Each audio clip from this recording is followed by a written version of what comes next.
Good evening, everyone. I'd like to call to order the meeting of the Lansing Charter Commission. The date is January 21st and 6:30 p.m. Before we go any further, I'd like to take a moment to announce and wish good wishes to Commissioner Dowd on his engagement this weekend. And to Commissioner Bauer for her birthday. She's spending her birthday with us tonight. What commitment. So congratulations to the both of you. Roll call, please. Commissioner Adam Simon. Here. Commissioner Anderson. Commissioner Bauer. Here. Commissioner Boyd. Commissioner Dowd. Here. Commissioner Jeffries. Here. Commissioner Lopez. Present. Commissioner Kawhi. Commissioner Washington. There are 9 members present, a quorum. Commissioner Anderson is absent. Okay, at this time, a motion be in order to adopt the agenda. A motion adopted. It's been moved and supported. All those in favor say aye. Aye. Those opposed? It is adopted. Motion would also be in order to approve the minutes of our January 7th meeting. It's been moved and supported. Are there any additions or deletions? Hearing none, all those in favor say aye. Aye. Those opposed? They are approved. Public comment. Okay, looks like we have 2 people who have signed in. First will be Nicholas Zandy, followed by Randy Dykheis, and you have up to 3 minutes to address the commission.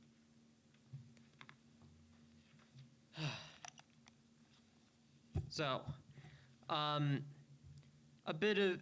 going to be speaking about Article 2, which is about the election of officers. I'm going to speak about this. Did somebody mess that up? As I was saying, the positions on the executive branch. So, we have an elected state attorney. I think, and also an elected county prosecutor, but don't quote me on that. But somehow we don't have an elected city attorney. I believe that the city attorney should be elected. And on the other end, we've got our legislative branch. I am deeply appalled that half of our city council is at large. It is very much unrepresentative of the city because you get so many people from one side of the city getting too much representation. This really needs to stop. And also, I think currently none of the at-large city council members are from the First Ward, which is definitely a huge problem, especially since our current city council president is also from the First Ward. So that should be a sign things really need to change. And to go a little bit further on that, the origins of the at-large position specifically were from the 50s, and that timeline makes me feel like maybe there's some sort of hinted racism going on there. Maybe also the Red Scare may have been a factor in this. Because of that, the at-large position should be either significantly reduced or just gotten rid of entirely. And the most perfect representation would be just get rid of the at-large and increase the number of wards to 9 so that we don't have to have so many ties that may need to be broken by, let's say, a hypothetical deputy mayor that assists the mayor and is elected alongside the mayor or something. I don't know. Like lieutenant governor or vice president or something. But still, we need to just get rid of the at-large, increase the number of wards to about 9. And also, I just want to state, the old Everett neighborhood really should not be paired with a neighborhood like Forest View. We are very different in terms of neighborhoods. The old Everett neighborhood is very close-knit together and is very much highly populated, but then Forest View, it is very sparsely populated for being such a large neighborhood in size. So because of that, we should be considered being paired. If we're going to go 9 wards, we should be paired with Greencroft Park and Clifford Park, and not with a neighborhood like Forest View. Not saying anything against them, but we should be in separate neighborhoods, in separate wards. Because we're separate neighborhoods, we got to be separate wards. Thank you. Next is Randy Dykhuis.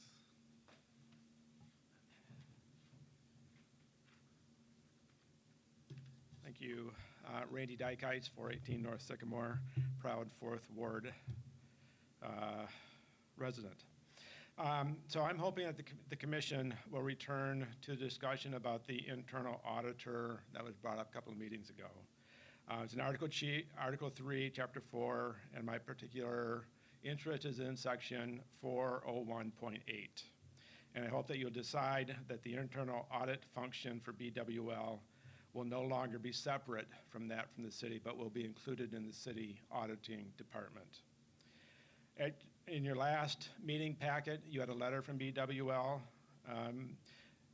which explained how the internal auditor was theoretically kept independent from management, but there are many questions left unresolved in that letter.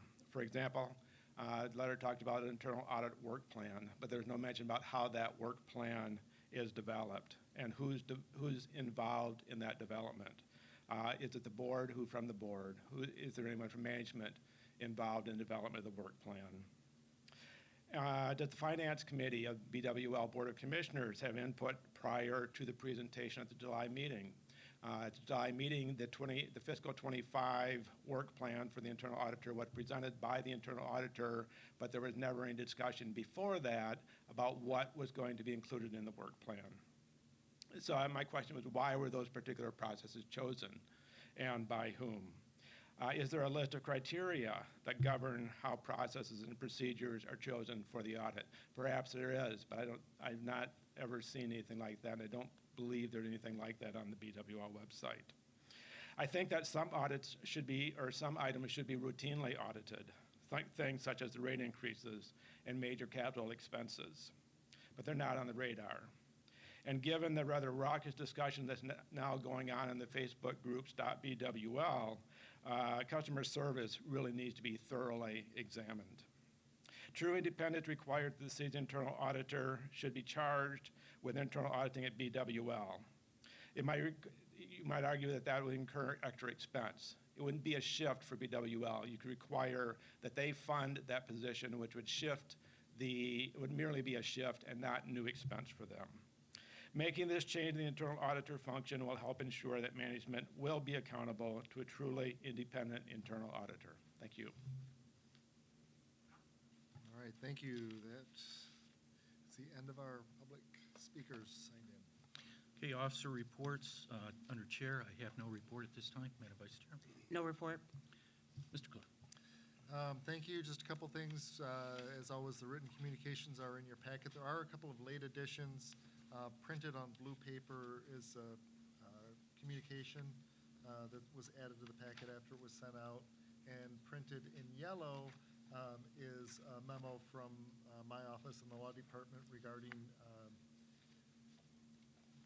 3-309 of the charter. Just some language for you to consider. In terms of the Charter Commission's budget to date, we've spent $164,665.96, leaving roughly $335,335.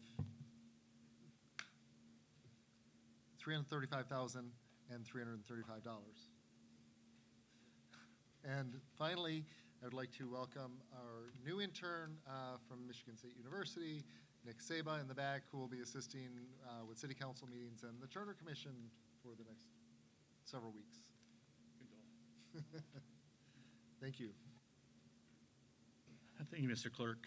We're two presentations. We have with us tonight President Cost of Ryan Cost of the City Council, as well as Councilmember Adam Hussein. Gentlemen, if you'd like to come down and just pick a table to sit at.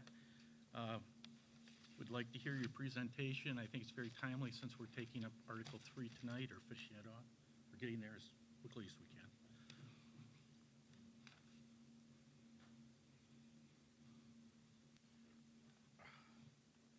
This is different. I know this is quite different.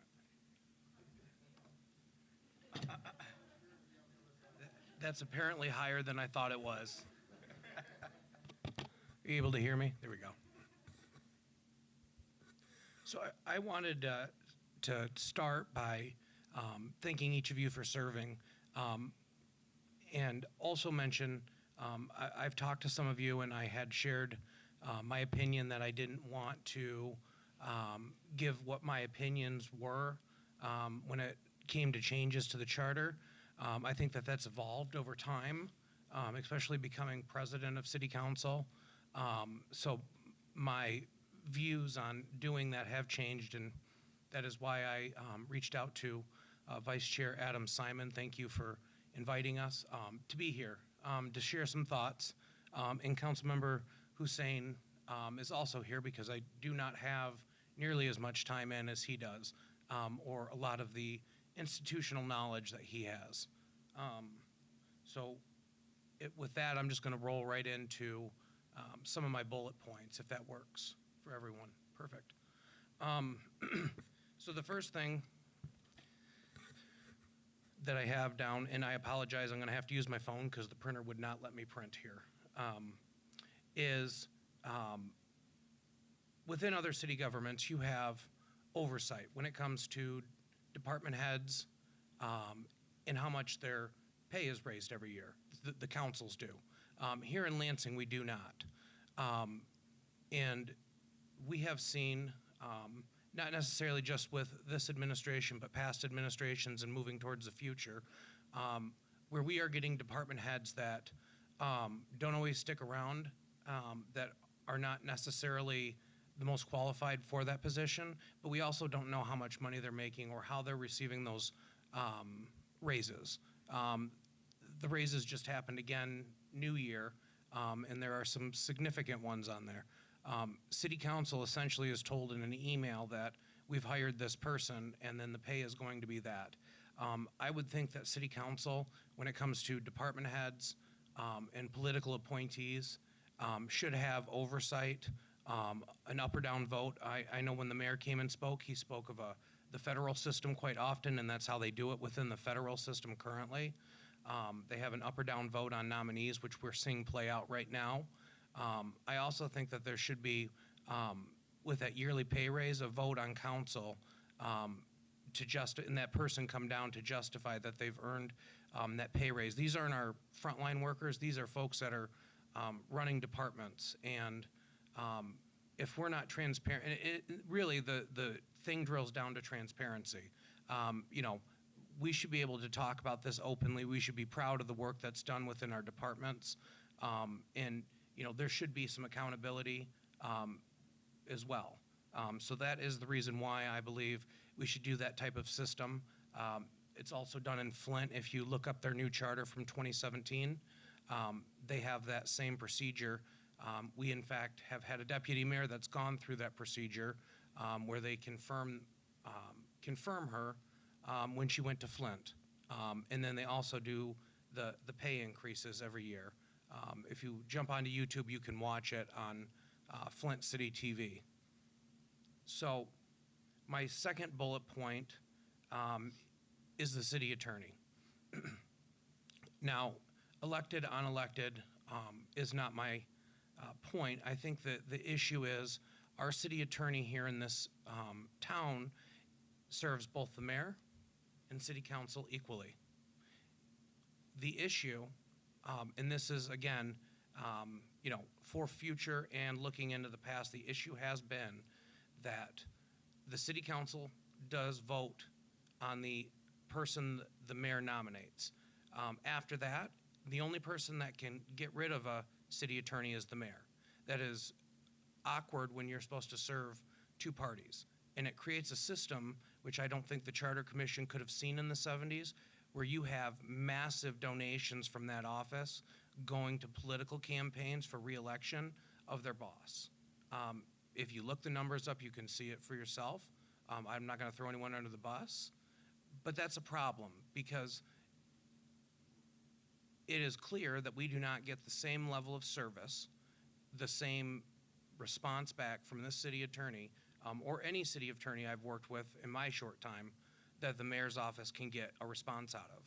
And I believe that council should have the power with a 2/3 majority to remove a city attorney for cause.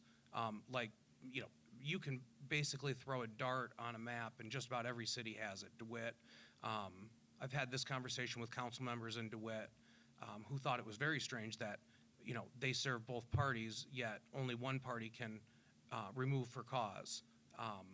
So I would like you all to consider that change, perhaps making, again, that office more transparent, but more equitable. So city council is also getting the same amount of service from the city attorney and split evenly 50-50.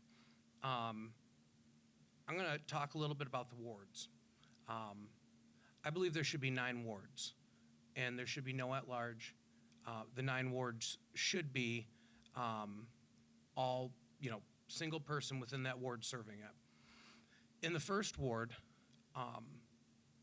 the difference is, the size of the ward is massive. For me to be able to get from one end to the other driving in my vehicle without making any stops takes half hour. And the neighborhoods are vastly different as well. It is very difficult to try to serve and make sure that all the needs are met within Groesbeck versus East Side versus North End versus North Town, which is in between the North Side and East Side, Baker to Nora, Potter Walsh. I mean, that is a massive array of demographics, people, issues that, should be split up so someone can focus on those issues tighter than one person has time for. And I know that the argument has been made that there's 4 at-large members, including 1 ward person currently. So you have 5 members that serve you. And in past, that has been true. But Commissioner Boyd would recall last year or the year before, there was a parking issue within her neighborhood. The 2 people that addressed that immediately and got that moving are sitting here at the table, and you don't live in the 3rd ward or the 1st ward, and none of the at-large came to help. It was us.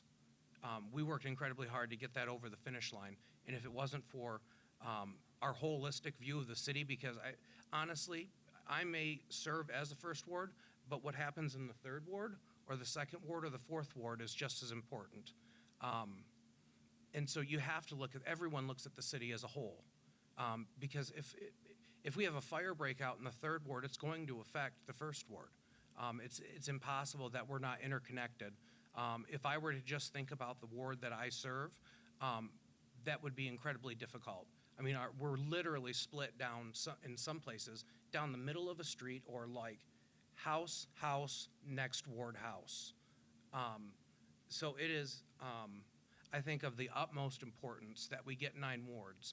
I also think that there's an argument to be made that it's never been truly balanced with where the at-large live. They all either live here or here or here. Currently, as it sits with the city council that we have, I am the only member that lives north of 496 out of 8 members. So I end up getting those phone calls from the west side neighborhood because I'm actually closer. The map that we have, again, just doesn't make a whole lot of sense. And looking into the future, people are expecting more and more out of their city council members, more than when I believe, other members that are up here that when they served. It's a changing way that people see their government. And I spend a lot of time doing constituent services, and there's simply just not enough of me to do the size of the ward. If I had a smaller ward that was something like the East Side in North Lansing, I would be able to serve people much faster and be able to get a lot more done working with my colleagues. And we could address issues together. I think right now the system that we have puts a lot of work on few individuals. I don't think everybody is as passionate or outgoing as I am when it comes to the work. But looking to the future, I think that we need to protect, and I'm not saying that the current council has this issue, but we need to protect from people not doing anything and one person carrying all the weight. That's why putting 2 people in each ward doesn't make any sense either. One person would end up doing all the work, in my belief, and the other person wouldn't do any of the work, and they would both carry each other over reelection because that one person did crazy amounts of work. So that is my feeling on the 9 wards and why I think it's important moving into the future. I understand that, this was created in the 70s, the at-large positions at the last charter commission, but I do believe that, again, things have changed. I think money is in politics now, and it's tough to get somebody in an at-large position who does not have the money or the endorsements. And I'm going to talk a little bit, just a hair longer about that. So when I ran the first time, I did not have any endorsements, didn't have any of the money, and didn't have a crew. I used my own money. I knocked every door, 95% of the doors in the first ward, personally. I burned through 6 pairs of shoes. I mean, it was almost impossible to cover.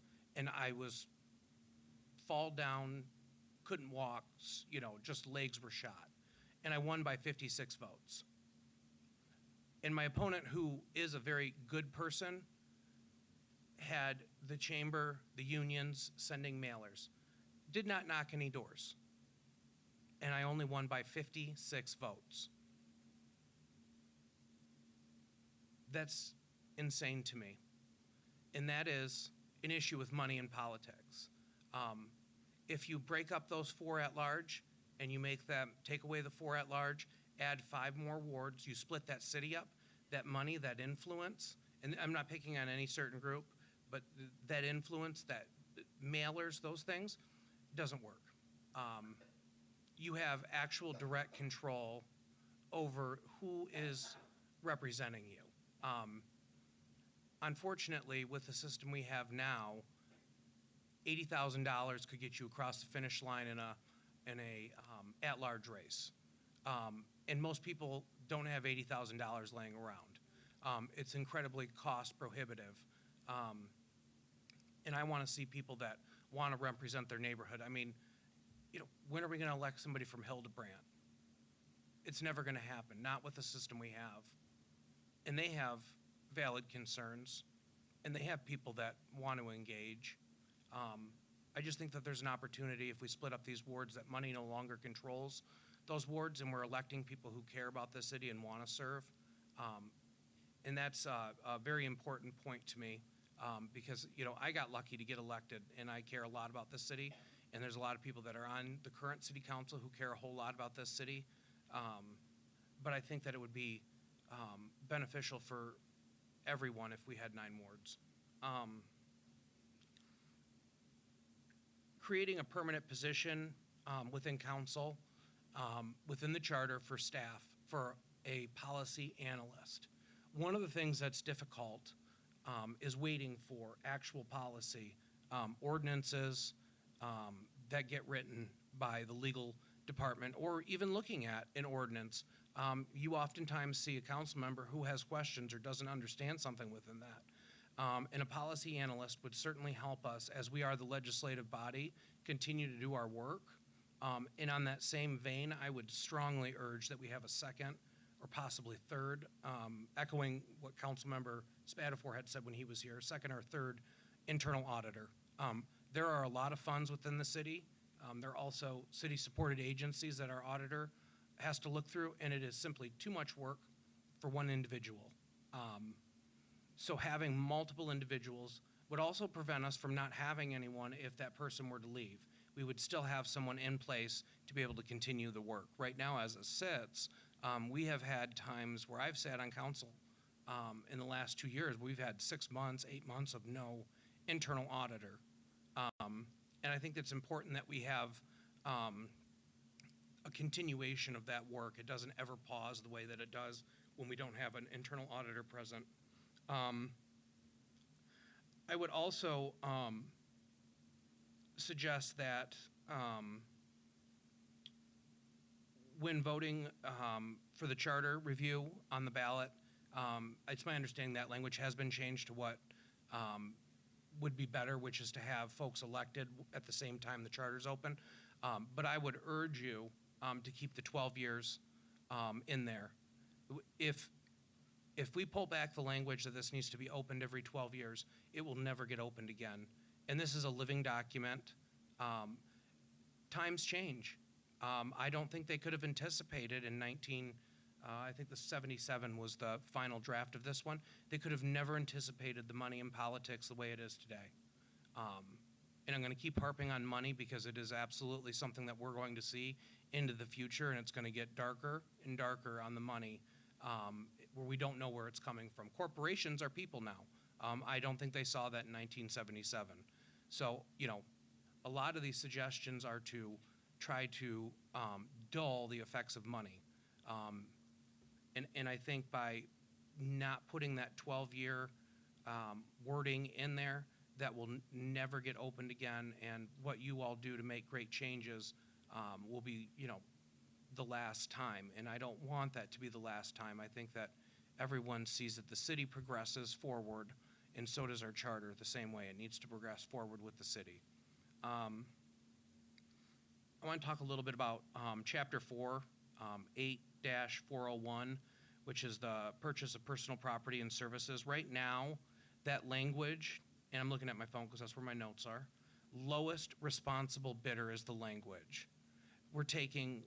Our work that we're getting done here in the city, contractor-wise, is whoever's the cheapest. I would like to see that language changed to the best overall bidder, and perhaps a scale set by ordinance of what that looks like. The cheapest does not always mean the best. You can go to the Meijer grocery store and buy ground beef in the tube, or you can get the more expensive, nicer meat, and you definitely will get two different types of products there. There is a huge difference, and I think there is a big difference when you look at some of the work that's been done by the cheapest bidder, which is basically the lowest cost. There's always costs associated later with that that we don't realize. There's maintenance and upkeep that will increase more quickly than we think. So again, the cheapest is not always the best. I mean, if any of you drove on these roads today, certainly know that good tires are not always the cheapest. The roads are slick. And that's, what I have on that. I will say some of the frustrations that I have seen in the last few years go to sole source contracts. Right now, the mayor can do a sole source contract, basically saying this person is the only one that can do this thing, and they're it, and we have no recourse. It may be true, it may not be true, but that sole source is it. I would ban sole sources. I can't think of very many things that only one person can do, and that includes a whole litany of things. I also would say that any contract that the city enters into over $50,000 should be reviewed by this body.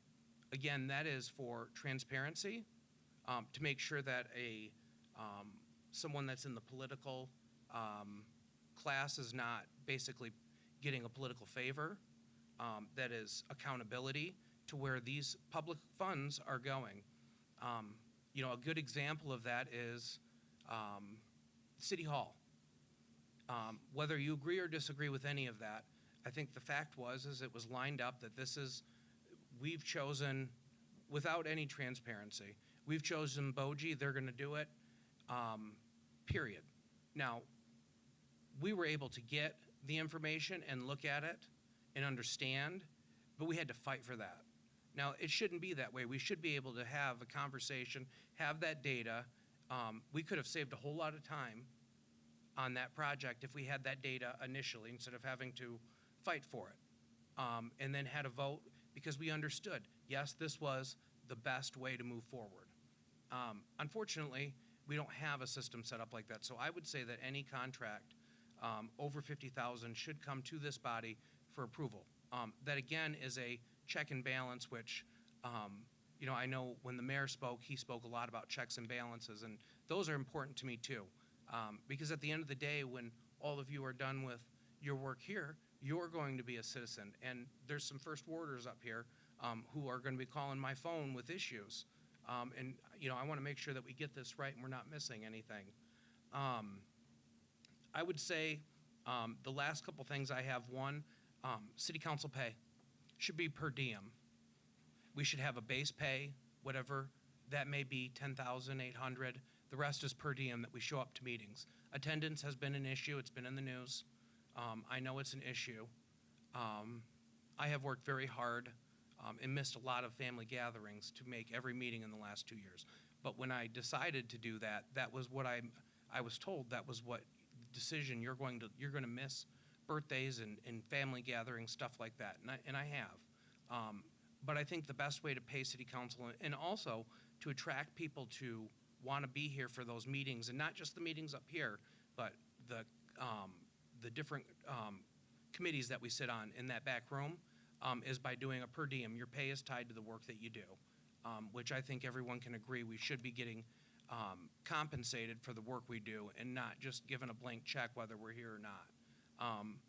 And then the last thing I would say is changing the elections. I would strongly urge you to keep the current breakdown of how elections are run.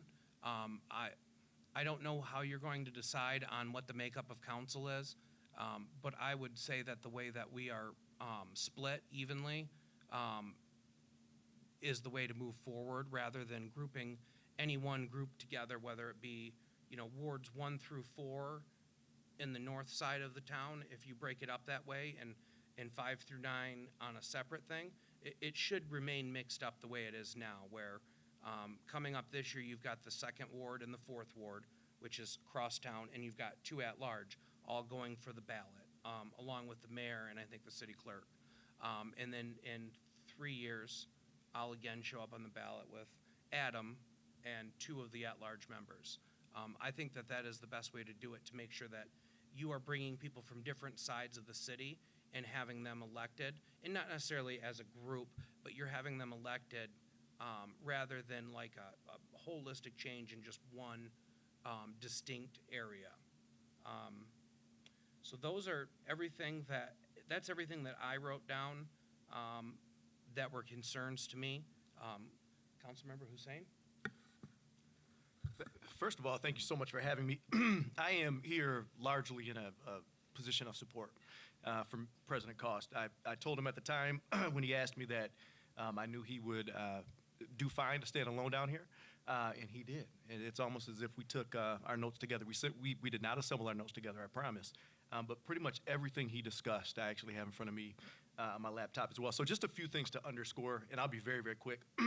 But I agree, Section 2-101.1, when we talk about elected officers, certainly need to amend the language. And I think we've heard from this body, I think we've heard from the mayor, we've heard from former council members, and obviously President Cost.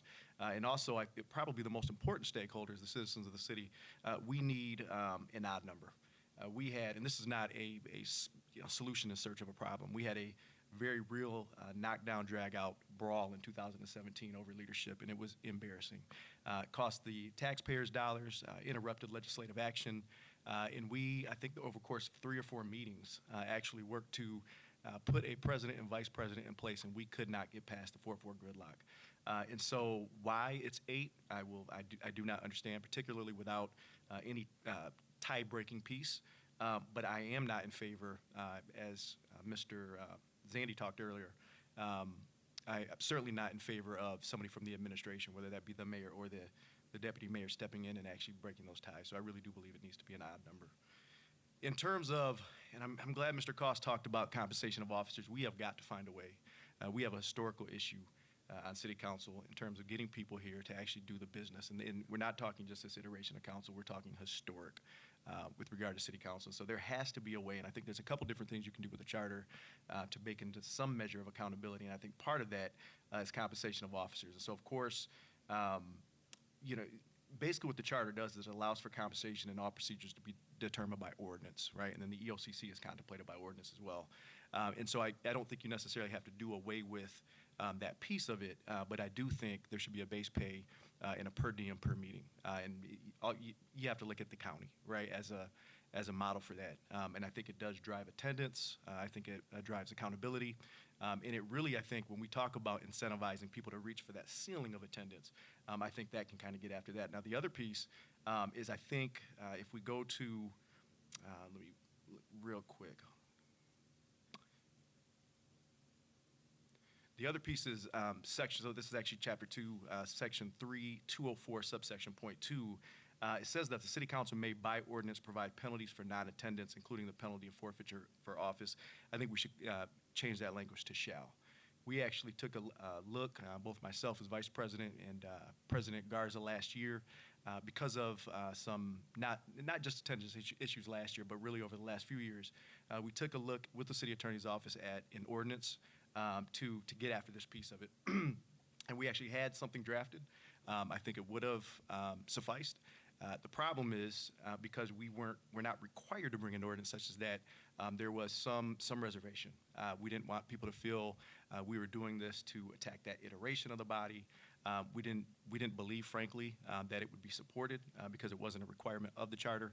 And so I believe that should be shall.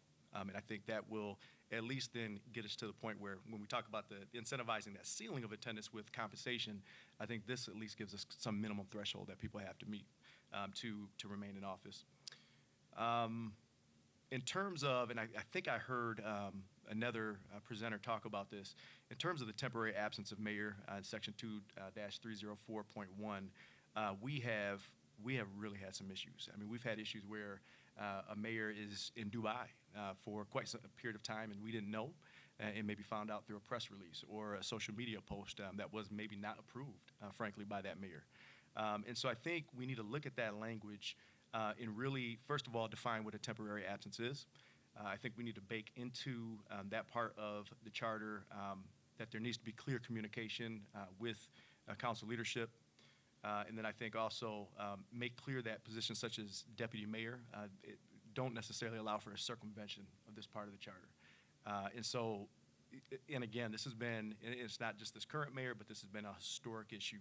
And I really don't believe, when you're dealing with things that are crises at times, I don't think having your phone in hand across the Atlantic Ocean necessarily means that you are ready to take on the issues that the city is facing at that time. In terms of the other one is, Councilman Cost and myself have talked about this before.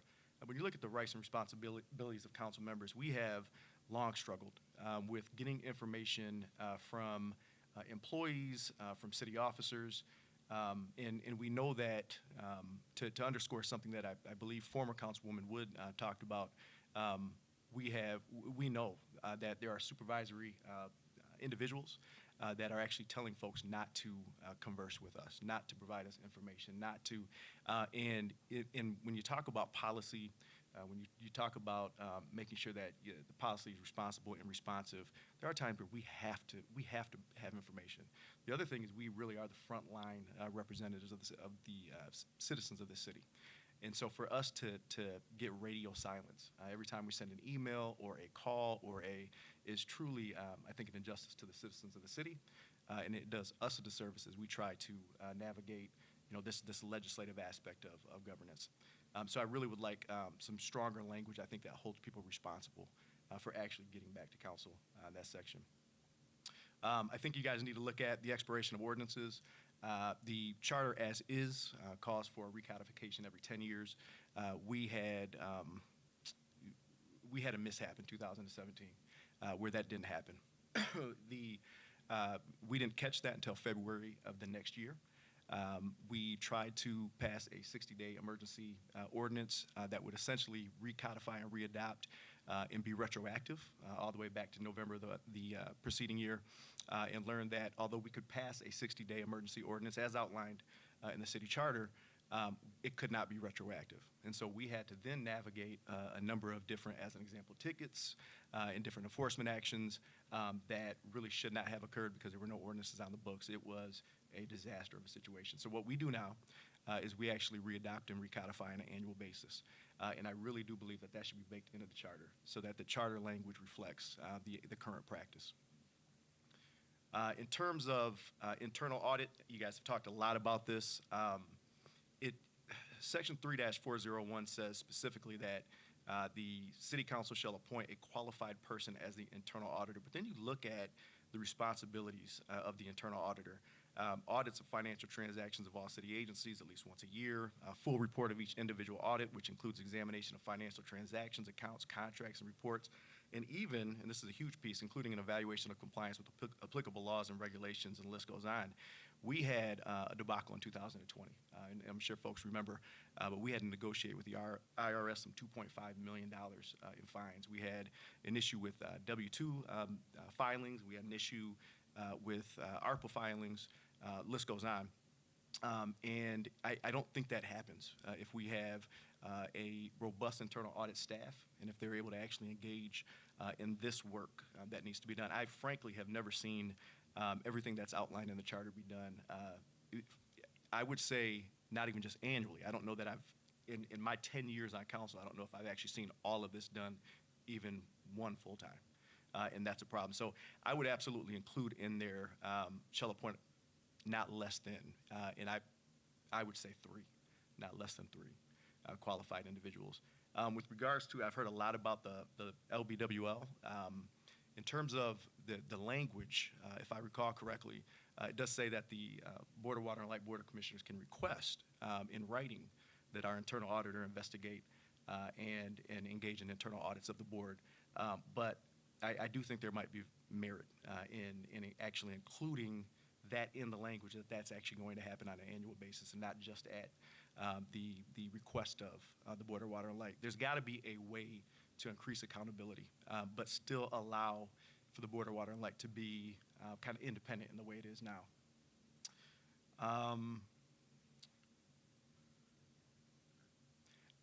And again, not to be redundant, but council member costs got after Chapter 5 council staff, Section 3, 501.1 and .2. I agree. The language is incredibly minimal. And because of that, we have seen the staff on the 10th floor pared back to the point where we are not able to do our jobs. I think the way that the charter had originally contemplated. We absolutely need a legislative writer, as an example, and I think that should be outlined in the charter. And the reason is that every time there's a budget cut, right, if there's something that is not outlined in this charter, then it could potentially be on the chopping block. And that is so critically important. And we've tried a number of different things to get after the importance of that and to try to make sure that that is installed here on the 10th floor. But frankly, without that being, I think, outlined in the charter, I don't think we'll ever get to that. So I would love to see that added in that particular section. And then I think Section 5103.5, in terms of appointments of board members, it says that the mayor shall establish and make public a procedure which will provide for receiving either applications or recommendations of individuals for membership on city boards, commissions, or committees. I think the spirit of this is transparency and accessibility. But there's this huge issue where some folks they're moving right through the process, right? And it almost screams of, or feels like there's some political favor, going on. And then there's others that have applied, certainly believe they're qualified. Application has been sitting for years, and they haven't received a word, right, one way or the other. And I think there has to be, without disclosing, as an example, a deadness to the city or reasons why somebody may not have passed vetting, I think there has to be a public record of who's applied, what they've applied for, what the date of the application was, so that when we vet, I mean, we literally are vetting appointments, and this is part of the checks and balances piece, and we have no idea. Is this the only qualified applicant? Is this the only person that applied? Were there others that applied? And I think that helps us as we, informs us essentially as we're trying to make the absolute best. Whether it's an advisory board, an administrative board, or review board, those are the 3 types of boards we have in the city of Lansing, they have value, right? They're important. We listen to them. Some of them, again, being administrative, actually have authority to make decisions, and we really have no clue if we are putting forth the absolute best candidate because we don't know who's applying. So there should be some public record, I believe, of that. With regard to, I wanted to real quickly just endorse a couple things that former President Wood, somebody we like to talk about being the greatest of all time on the city council, that she talked a lot about, I think, accountability. And so I wanted to endorse just a few things she said.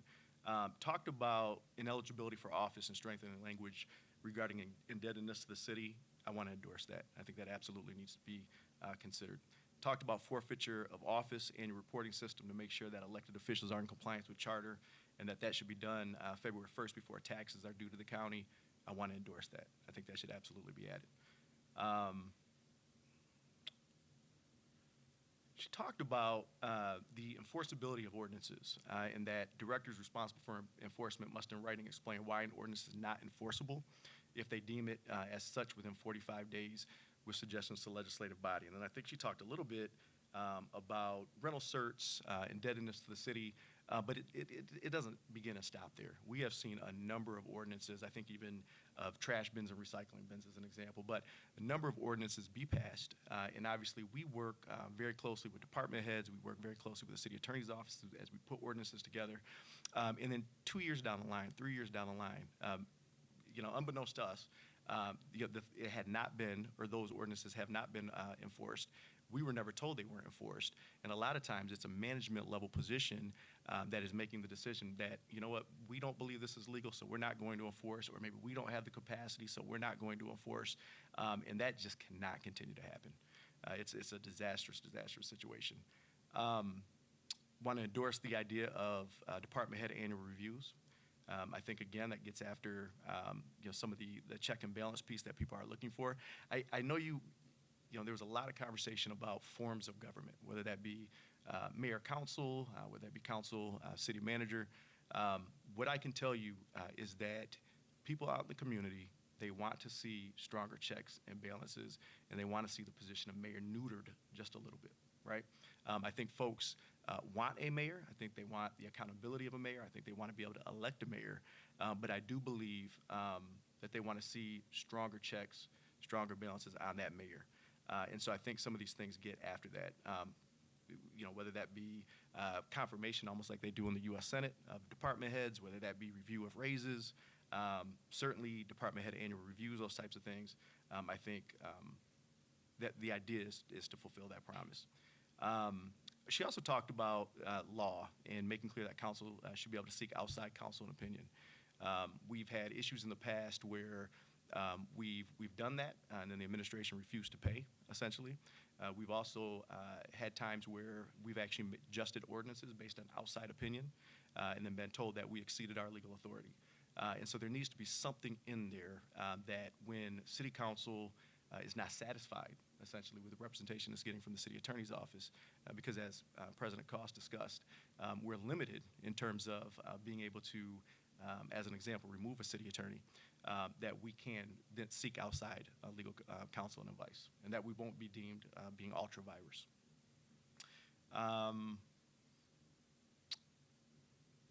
And I wanted to also endorse, she talked a little bit about advisory board functions and talked about how agency staff person or people are putting agendas together, they're running those meetings. We have to find a way to support these advisory boards, these administrative boards and review boards better than what we're doing. I went to in Mouth the Gate, I went to a demo board meeting. I'll just be honest, I'll just be candid. And I was appalled. The staff person ran the meeting. The staff person told the individuals what they were going to vote on, how they were going to vote, why they couldn't vote a certain way, got angry and upset with people when they strayed from the path that she had kind of put forth. It was a disgusting display. And although things might not be that egregious in every one of these rooms, I promise you that it's not as rare as one might think. I mean, this happens. And so there needs to be some measure in the charter to get after that as well. I really do think that's, for us, I think that's the big thing. I want to be careful that we're not, wading into all aspects of this.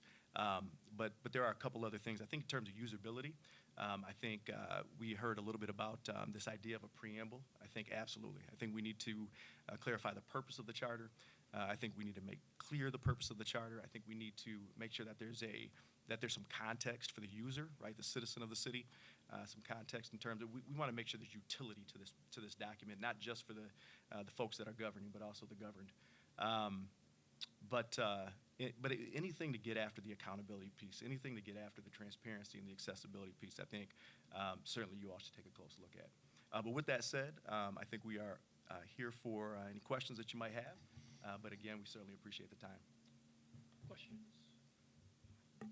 Vice Chair. First of all, I'd like to thank both of you for coming and sharing your input. It's definitely invaluable. And I do agree with you as far as the per diem. And I would like to question for the council, but I would like to question when someone has an unexcused absence or they have an absence, what's the process for the council right now? That's the issue. So at this point, what happens is if somebody needs an excused absence, the idea is, well, frankly, the process is that they get with our council staff. They let them know that they need an excused absence, and it's approved. Again, the charter says that we can create an ordinance. It doesn't say that we must create an ordinance. But frankly, I think we must create an ordinance that actually creates some criteria for what is an excused absence. We had, as an example this year, an individual call 15 minutes after a meeting was adjourned and asked for an excused absence. And it became a fight because the reality is we have nothing on the books. Okay. And also, excuse me, when someone is unexcused, what is the remedy for that? What is it? Yeah, and so Or the basically what he, consequence? yeah, there's same thing. There's no real remedy for it. And we have unfortunately ran into the issue of having unexcused absences.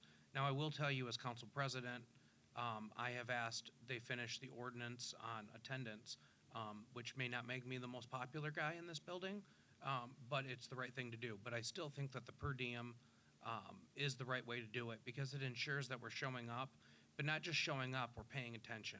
I want to also mention with that per diem that we already have attendance being taken by our office staff. So they would be, that was the part I did not include.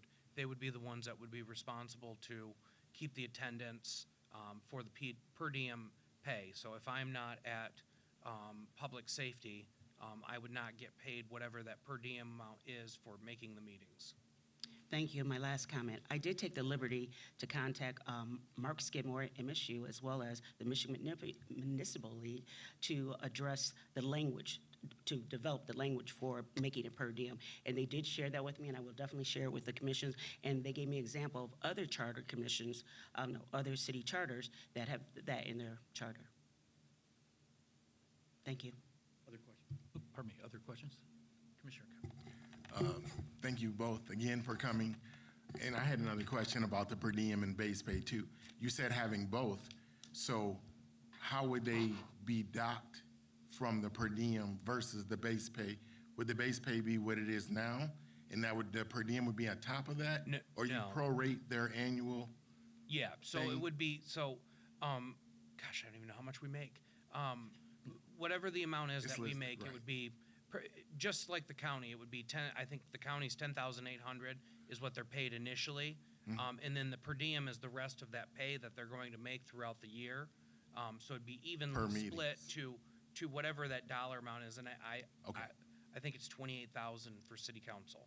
Okay, yeah, you didn't break that out. That's how I wanted to know. Yeah, sorry. How you would differentiate from that. Yeah, and I think the key is not to reinvent the wheel, right? And so when you look at the county as an example, they do have that base pay, and then what they have is they have a per diem meeting. I think at this point it's $75 per meeting, and it's capped at $6,000, right? So and you have to cap it. Sometimes, I think the other piece is, and this is a very, very real thing too. I think what that would also do is ensure that as leadership and the council are taking a look at committee structure, committee assignments, responsibilities, that there's a little bit more. It's a little bit more equal. There have been years, as an example, that I've had 120 committee meetings that I was responsible for. Commissioner Cowie and some were responsible for maybe 65. That's got to stop as well. And so I think it certainly enhances the chance that people actually show up. But I think even going all the way back to the very beginning of the year when you're actually having to make decisions in terms of what committees people are going to, or what committees people are not just wanting to serve on, but are willing to serve on, I think it changes that conversation. I really do. My other question was, Councilman Hussein spoke on the annual review for department heads. Is there something in effect doing that now? And then also, who would be responsible for that? Because I see a dollar amount for someone actually making sure that it's done annually. How would we implement that? And then also, who would be responsible? I think there's a lot of ways to do it. Even if there was a review of an internal annual review, meaning even if we're talking mayoral staff, even if the mayor conducted the review, right? Even if we had access to that review, we could actually investigate that review. We could actually review that review. There's nothing at this point, and that's problematic for us. Thank you. Thank you all. And then real quick, and I do apologize, in trying to, get through my notes and not be incredibly redundant, which I know I failed at that, I did skip over the idea of ward representation and at-large representation. I certainly wanted to wait in. When I ran for council, I actually ran for a ward position because I understood the accountability baked into that ward position. I don't understand, frankly, going back to kind of the genesis of at-large positions here in the city of Lansing. I don't know what the thinking was. I'll be honest. I assume it was this idea that these individuals would be responsible for the entire city and kind of pan out and kind of look at things through a different lens. But frankly, if you look at our county, it's district-based. If you look at both chambers of our state legislature, it's district-based. If you look at the U.S. House, it's district-based. And some folks will point to the U.S. Senate, but let's be honest, it's not a perfect system. And the only reason it was contemplated in that way is that we had delegates from small states with small populations getting ready to leave the Constitutional Convention if they didn't have some measure of equal representation in that upper chamber. And so and if you look at the U.S. Senate, I think there's a lot of parallels to at-large positions. It is cost prohibitive in terms of running for those positions. You very rarely get diversity within those positions. There's not the same level of accountability and accessibility. And because of that, there's not as much transparency. You don't see as much turnover in those positions because, frankly, people don't know what they do. And they assume, even though I don't have proximity to that person or I don't have access to that person, they must be somewhere in the state doing something, right? If we need something done on city council, people come to their city council members for everything, right? And if we need something at that federal level, I promise you, we go to our U.S. House rep. I don't know a single person in Debbie Stabenow's office, former Senator Stabenow.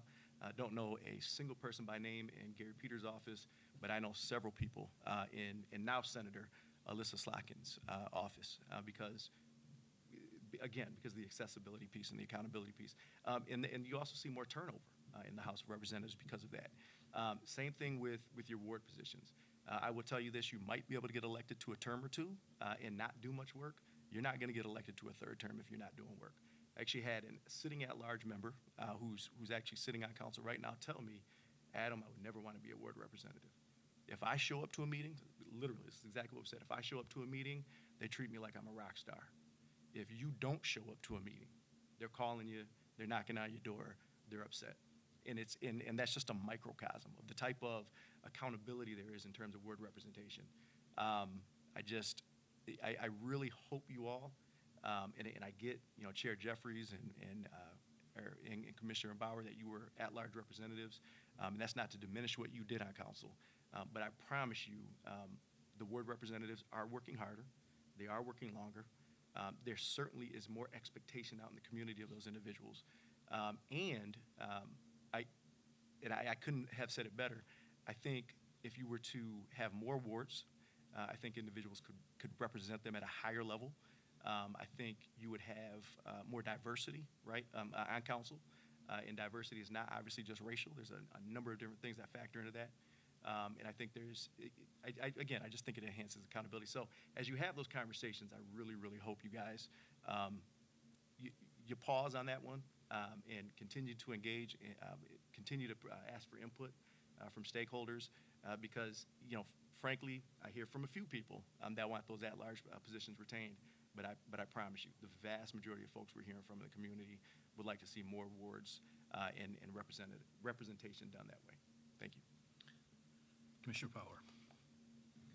Thank you. So I'm looking at compensation in the charter and trying to remember. So the Compensation Commission every year or every other year, whenever they meet, they determine salaries, and I understand all that. But under the current charter, couldn't there be an ordinance that would set up a per diem? I mean, is there a way to do this without putting it in the charter? The answer is technically yes. Okay, Sorry. The answer is yes. And if you look at the language in the charter, they talk about compensation and they talk about ordinances that relate to, even the EOCC, right? So that's contemplated by ordinance. And of course, anything that, is put in this charter would supersede anything in ordinance. But it could be done. I just think it's important enough that it should be in the charter. should be in there. So that, again, because I But I don't guess- want to, I want to see it done, number one, and two, I don't want to see it done away with. Yeah. I'm surprised that you haven't brought it up, and unless it would be controversial Frankly, I don't know that it would pass council. with some of the, okay. Second question, so under council staff, of course, there's only two short lines, employee staff.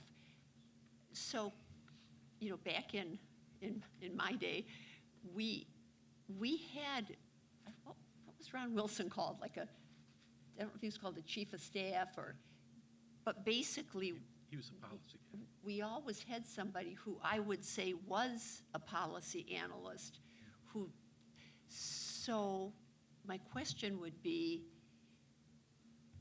if that's a need, couldn't you, under the current language, are you suggesting we put that in the charter, a policy analyst, but you could do that now, or is the budget always the issue? Yeah, so you're absolutely right. We could do that now, but the budget is going to be the issue. And the reason why those positions that you fondly remember from, we won't have to go into the dates, but when you were here, those have been shrunk down by the mayor. The mayors of past, and I don't see anything changing for the future. So if it's ingrained within this charter, then it will actually happen. If it's not ingrained within this charter, we're going to continue to see this body, I think, struggle, having two people doing all of the work. I mean, I can't thank Sherry Boak enough with the amount of work that she does. And it's 10 people that she does the work for. But we do need those other positions because we need to be in a better position to be able to move what the people are asking us to move. And without those extra bodies here, it becomes very difficult. Oh, no, I totally agree. I mean, I can't imagine not having had that support here and, of course, also in the legislature. So I think it's very important. And Commissioner, I think the struggle is it's going to forever be with a strong mayor system anywhere. There is a mayor and a legislative head bump, and it doesn't always happen, but sometimes it does. And I think that one of those things he referenced, essentially neutering some of the policy things. That's what has happened here. Because the charter does not specify those positions, previous mayors have gotten rid of them. So if you enshrine those within that, it protects those positions, for us to be able to have. And again, but just to clarify, so the mayor really can't get rid of the position. It's just He can defund the position. through the budget, Correct. Which is process. exactly what happened. right?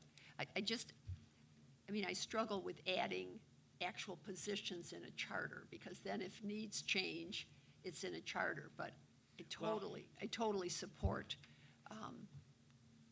that the council needs adequate staff, internal audit, and I think unfortunately, Policy. We are going to see this struggle with staff, needing staff, unless it's enshrined within this charter. The only office that seems to grow is the 9th floor, where there is one position outlined in the charter, but there are 8 to 10 people in that office. Well, And if I just can add the one, I totally understand, Commissioner, the concern. But I don't believe that the responsibility or the nature of this body is ever not going to be legislative. And so to add a legislative analyst I think in perpetuity, right? I mean, that is something that has always been needed, and it's something that will always be needed.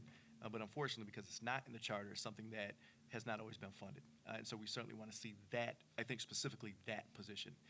Not advocating to add a number of charter positions with regard to, I think the language suffices outside of that position, but as it pertains to that position, I think it's necessary. One last question. The relationship with the city attorney. I thought it was interesting. So, President Cost, it's more, you seem to, so is it the issue of not feeling you have equitable time from the staff, from the city attorney staff, or the other issue that because the mayor hires the city attorney, the loyalty seems to, and loyalty is not the right word, I can't come up with the right word.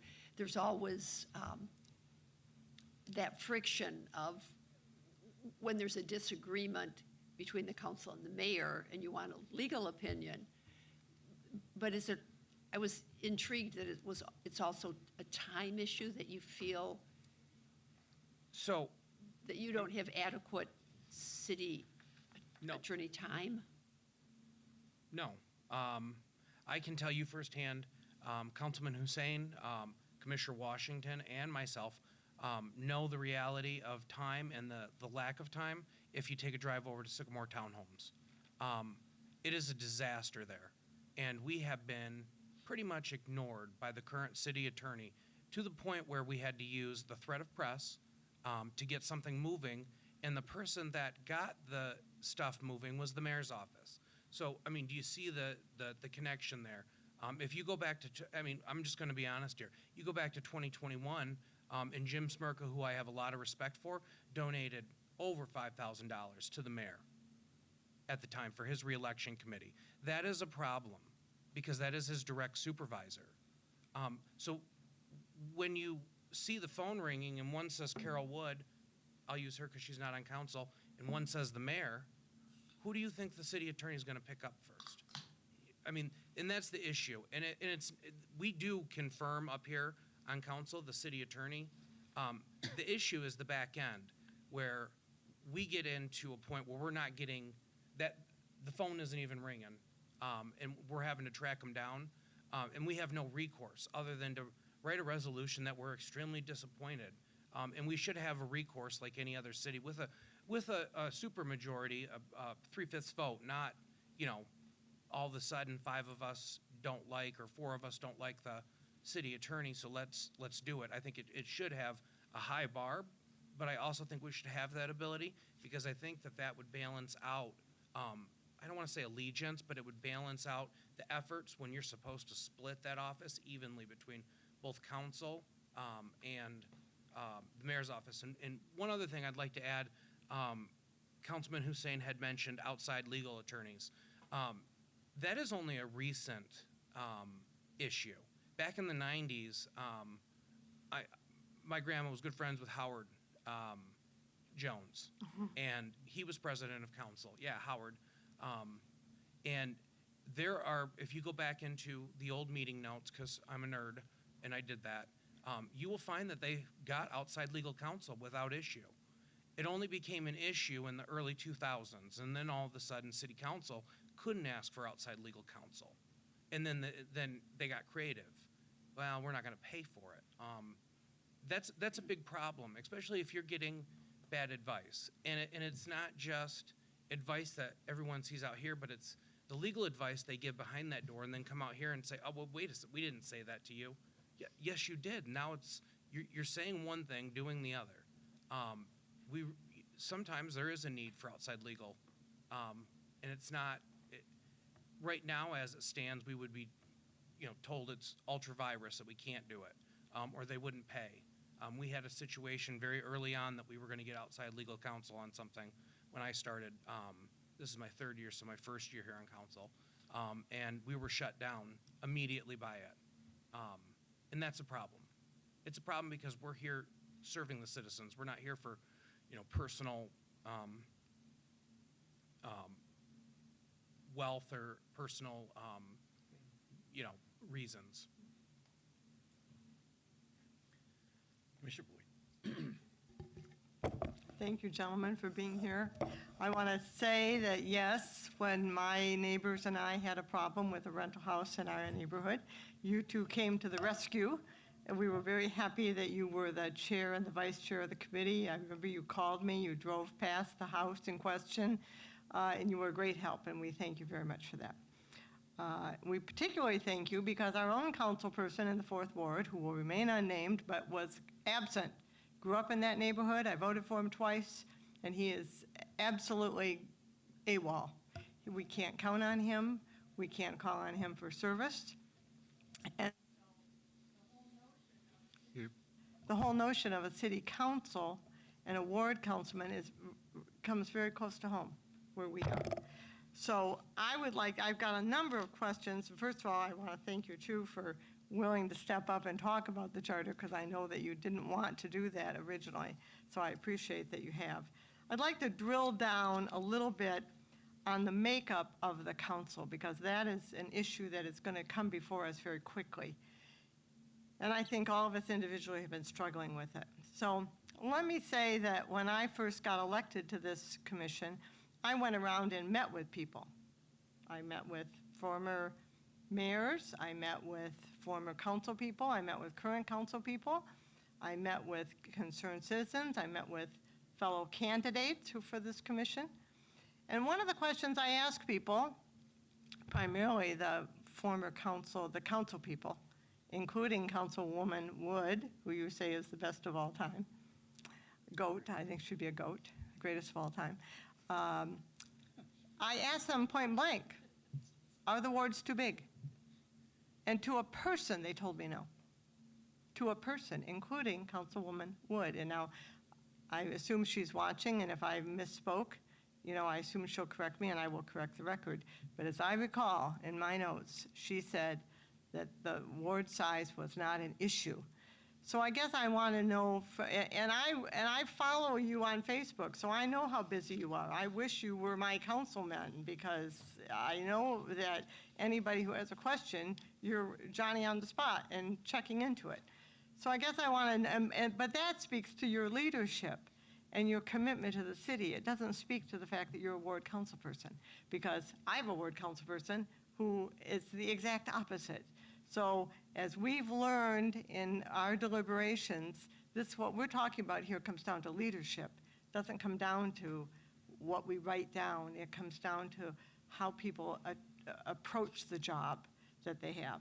So I guess I'm wanting to know from you why you think the wards are too big. That's my first question. And Chair, I would like to, I've got follow-up questions. Well, and I think that you actually did a better job of explaining why they're too large than I could have. You're absentee ward member. Yeah. And the frustration that you're stuck with that person. That is what large wards and money will get you. If you have a smaller ward, I'm going to have to sing for my supper. There's no amount of mailers that I can send out to buy an election. I am going to be accountable to a much smaller group. They are going to know where I live. They are going to expect me to show up on their front porch. I'll be able to circle it several times. It'll be a much smaller board.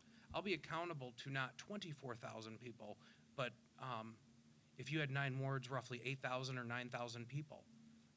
That's direct representation, and that takes all the, the pretty colored mailers and everything else, which I've never done a mailer, out of the equation. And it brings that face-to-face that I'm going to show up at your door, and you can hold me directly responsible, and you can tell your neighbors that this person is not doing what they said they're doing, and you can actually remove them from office. You don't think you can do that with the current structure? No. Money controls it. You could have my example of my first election, should be the perfect show reason. I literally was knocking every door and only won by 56 votes to someone that didn't knock one door. And again, I'm not, picking on Brian, but he didn't knock one door, and he had mailers sent out by not himself, but other groups that paid for it. Because they're incredibly cost prohibitive. You know that as running as a. I do.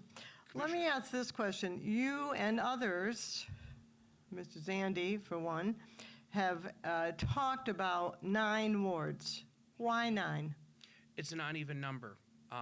Flint has 9 wards. Many other city councils have 9 wards.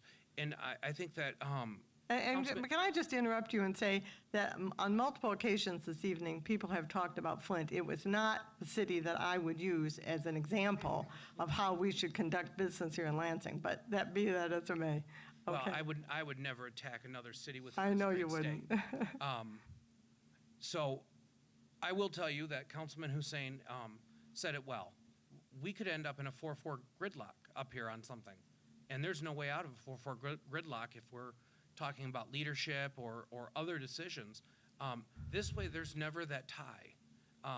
And I believe with the 9 wards, it also reduces. If we did 8 wards, with 24,000, we'd be looking at about 12,000 residents. I think that 8,000 is a much better, and I'm guesstimating it's somewhere in there. It's under 10,000 for each ward. It would be much easier to be able to represent all those people because not everyone is in like the east side where I live on Magnolia. Those are all single-family homes. But what's not included is the Red Cedar Project, where, I got to figure out how to get up 10 floors, the view. I got to figure out how to, so there is some areas where you are representing people that it's time-consuming to get to those folks because they live in a high-rise, for example. I agree with you that we need an odd number of council, just so you know that. But when this charter was approved originally in 1978, there were 133,000 people in the city. Today, there's 113,000, and I don't care how much affordable housing they build, the next time a census is taken, that number will be lower than 113,000. So my question to you is, why enlarge the size of the council? I agree with you that going to an odd number makes huge sense for all kinds of reasons. But why enlarge the size of the council? Why not right-size the council to the size of the city? And I think with all due respect, 9 wards is right-sizing it. I'm going to go back to Flint. Again, they have lost half of their population. They're at 75,000 people, and they have 9 wards. And that is the right size for the right representation. As someone who, and Councilman Hussein is the same way, is every evening I'm out in the ward somewhere working with a resident. There's no such thing as free time. And that is if you're doing the job halfway right, that there is no such thing as free time. We're doing it fully right. So realistically, I'm, working until midnight on top of my day job. I'm leaving my day job and working. So I'm at, 18-hour days, which are normal, and absolutely exhausted. I think with 9 wards, that breaks down the work where we can be responsible with the work that we're doing and have, a level of quality in that work as well, not, going from one fire, putting it out, to another fire and putting it out. We've had a resident come down and talk to us not once but twice, Linda Appling. I think everybody's aware of her. And she has argued vociferously that we keep the at-large, maybe reduce the number of at-large, but keep the at-large because, as she points out, if she has a problem and she calls her council person and gets no response, which is not unusual in the 4th Ward, then she has at-large people that she can call on. And so she basically has not one council person, but 4 council people or 5 council people. So what's your reaction to her comment? If I can address just 2 things. First of all, and I'm not going to reiterate, I agree with everything President Koss said. You talked about, and I don't want to speak specifically to any one council member, but you talked about your ward representative. It's just hard not to talk about it. I get it. But that individual got 2 of your votes, but they won't get a 3rd. Right. And the reason is that you have found them wanting, you found them negligent in their duties. What I can tell you is that there probably will be a council member that's on the ballot during that same cycle that might get a 3rd vote from you. but has not been in your neighborhood, has not been responsive in terms of calls and emails and things of that nature, because there's just not the same measure of accountability. And that is a problem. And so, yes, having a ward representative or kind of that format does not necessarily guarantee that the individual in the position is actually going to do the work. But what it does do is it increases that accountability. And I think it increases the likelihood that somebody like that will not be able to serve on council year after year after year after year. If you look at historically, city council, most of the folks that have served 12 to 16 years or even beyond are all at-large members. And a big part of that is the accountability piece. Another part of it is the fact that it is cost prohibitive, and once you're in that position, the power of incumbency is real, particularly as it pertains to getting money and traction in that way. And so I think it's a huge issue. The other piece, I will speak specifically to Linda Appling. Linda Appling is a constituent of mine. I consider her a friend of mine. And I think she's talking about some historical issues, I think, on council with ward representation. But again, in terms of ward representation, in the third ward, she's actually in the third ward. Is she in the third ward? Yeah, absolutely. She's yours. They were able to get rid of some of those representatives. There was 3, actually, that were not being responsive to that particular neighborhood. And so at that time, they didn't turn to at-large, they turned to one at-large. And if she's being honest, she'll tell you that. They turned to Carol Wood, right? Carol Wood, for a long time, held the water for most at-large members. And I think, frankly, maybe unfairly, we take the work that she does, or did, I should say, and we almost apply that across the board. The reality is she was holding at-large members' water for at least as long as I've been on council. In terms of Linda Appling and her neighborhood, I will tell you that in my time, we have worked on the shopping center. We have worked on a street demonstration program. We have worked on neighborhood signage. We have worked on park issues. We have worked on housing issues. And outside of Carol Wood, I've never had the assist or support of one at-large member. Interesting. I go to their meetings every single month. Very rarely do I ever see an at-large member in those meetings. And so again, I think when Linda Appling comes down here and says those things, I think she's talking historically. But again, even in that conversation, if you mind that and maybe delve a little bit deeper, there was accountability in that, and those people were voted out. I just don't think that happens at the at-large level. Okay. One final question, and then I'll get off this question of this issue of the council makeup. But one of you mentioned that you like having staggered elections as opposed to electing everybody all at once. I think that this council, or this commission, has leaned toward having everybody elected all at once because it would save money. That's the other thing I think I want to ask that one question too. But I think they think it would save money. I don't want to speak for all of them, my colleagues that is. But also it sort of mirrors what goes on in other areas, whether it's the State House, whether it's the Congress, whatever. Everybody's elected at once. So I guess I'm curious why you like the staggered as opposed to electing everybody all at once. Well, I think that the staggered elections has a continuity that, let's take for instance that let's just play out here that there are 9 wards now.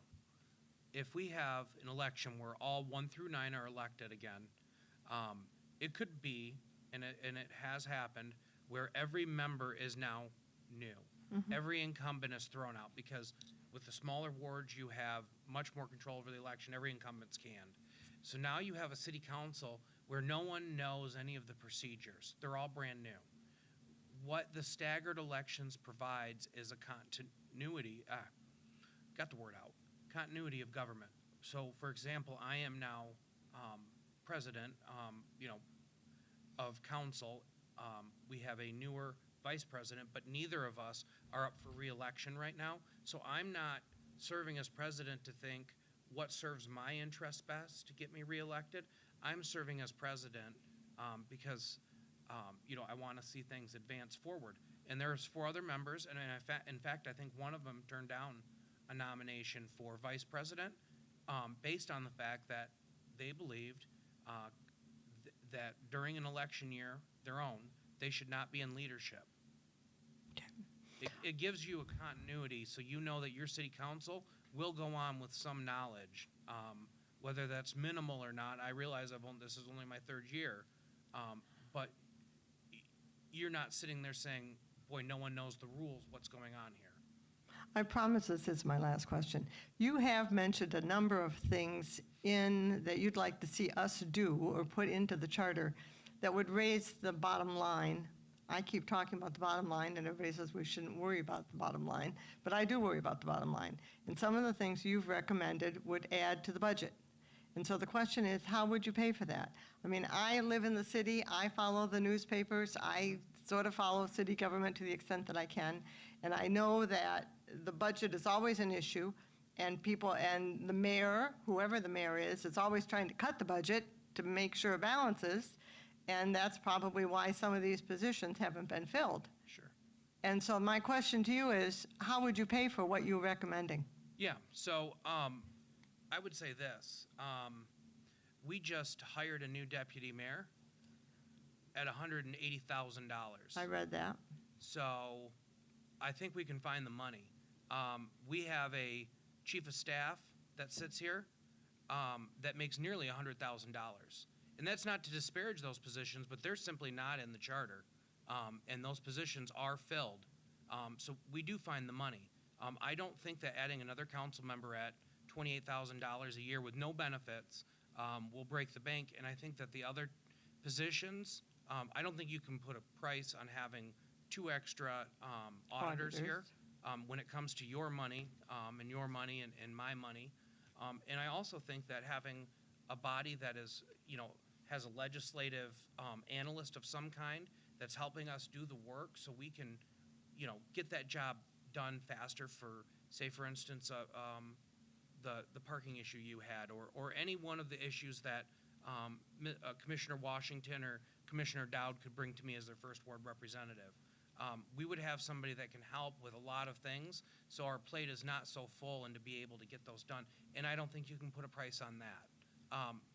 I think that the argument to save money, we see a lot of departments, including the list of the 125 vacancies that I think you referenced. There were 4 or 5 new positions on there that were management positions. But we, are still talking about an electrician from 2006 that hasn't been filled. Those positions are mostly frontline workers that don't get filled, and those positions are all funded. That is the carry forward that we end up just taking at the end of the year and spending on whatever we want to spend it on. And that's, I think that's a separate issue, but I had heard you mention the opening, so I wanted to make that clear. Thank you very much for answering all my questions. Appreciate you. it. Commissioner Lopez. Thank you. First of all, thanks for being here. Appreciate it. Thank you. And by the way, I didn't know he was your grandpa. Howard was, No, not my grandpa. Friends with my grandmother. oh, okay. Yeah, Remember Howard Jones. I remember Howard Jones as well. Either way, fine people. So one of the questions I have is, you're proposing 9 wards. I'm not gonna talk about money or anything like that, just in the point of coming here and representing the ward. What happens to the larger view of the city from a ward person? I mean, would you be so busy with the ward that you forgot about the overall wellness of the city? Sure, I appreciate That's the been question. asked. Yeah, and so Commissioner Lopez, what I would tell you is I can't not stop thinking about the whole city. I don't go over to Sycamore Townhomes because Councilman Hussein texts me and says, you need to go over there. In fact, there's been several times that I've texted him and said, have you been out here, dude? And he'll say, not in the last few days. Why, what's going on? I mean, that is just one example of many examples where I'll get a phone call from him. Hey, did you know this thing's going on in the first ward? Or Councilman Garza will reach out to me and say, hey, I'm up in Old Town and, da-da-da-da-da thing. Same with me. I'll reach out to him. So we look at the city as a whole right now, even with our plate as full as it is, with the ward the size it is. I can't not look at the whole city. Again, because it goes, it could be a house, the next ward, and a house. It literally cuts through the middle of neighborhoods. One of my lines is literally the middle of Tisdale Street. One side is the second ward, one side is the first ward. I can't possibly address an issue on one side of the street and not care about the other side of that street. And I guess I'm thinking more about the overall development of the city. They're supposed to, benefit the whole city. Sure. In terms of vision for the city as a whole, not only housing, but bringing in business, economic development for the city as a whole. I think the only thing I would add, because I think President Cost got after that a few times, right? Not in just that answer, but I think even in his presentation. Number one, you guys look to be retaining the position of mayor, right? And so certainly I think that is part of the role of the mayor. And I loved when you guys had former Mayor Hollister in, and he talked about this development of a strategic plan. That needs to be in the charter, absolutely. And I think so. I think that ensures, in addition to everything Councilman Cost says, that we have a elected body that is absolutely looking at things through that holistic lens.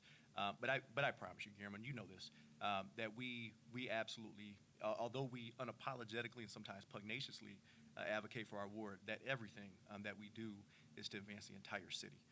And again, they don't have any problems at the county level necessarily, don't have those issues at the state level, and I don't think it would be an issue here at the city council. So there's a word that's been used like gridlock. If a development is going to go to Ward 5 and Ward 3 wants it, and they won't support that or that, would that cause something like that? I have never seen a gridlock like that here on council, in my experience in 3 years. I will tell you that, a great example of economic development and saying, let's pump the brakes, and this is, we care about a different part of the city. I could have easily voted in favor of another self-storage at the old Sam's Club on the south side, and I looked at the city as a whole, that we had enough self-storage, and everyone on that council, I think it was an 8-0 vote against that certain self-storage. But at the same time, we could have all just said, well, it's the southwest corner of town, in Ward 2. They can stick it there, and it's not our problem. It's not, I don't have to see it. But we thought about, the economic situation that's there, the opportunity. There's more opportunity for that building. I did as a first ward representative. I don't live anywhere near Edgewood Boulevard. I thought about Target and the other stores that are there, and how we could, a self-storage would kill economic opportunity there.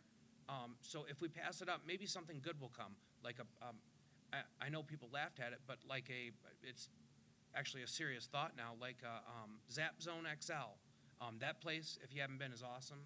But my point is there's nothing like that on that part of town for those families that live on the south end of Lansing or just past our border. So not only do I think all of the council members think of the city and what's best for the city as a whole, but I think we also look out and we talk a lot about regionalism too and see the region.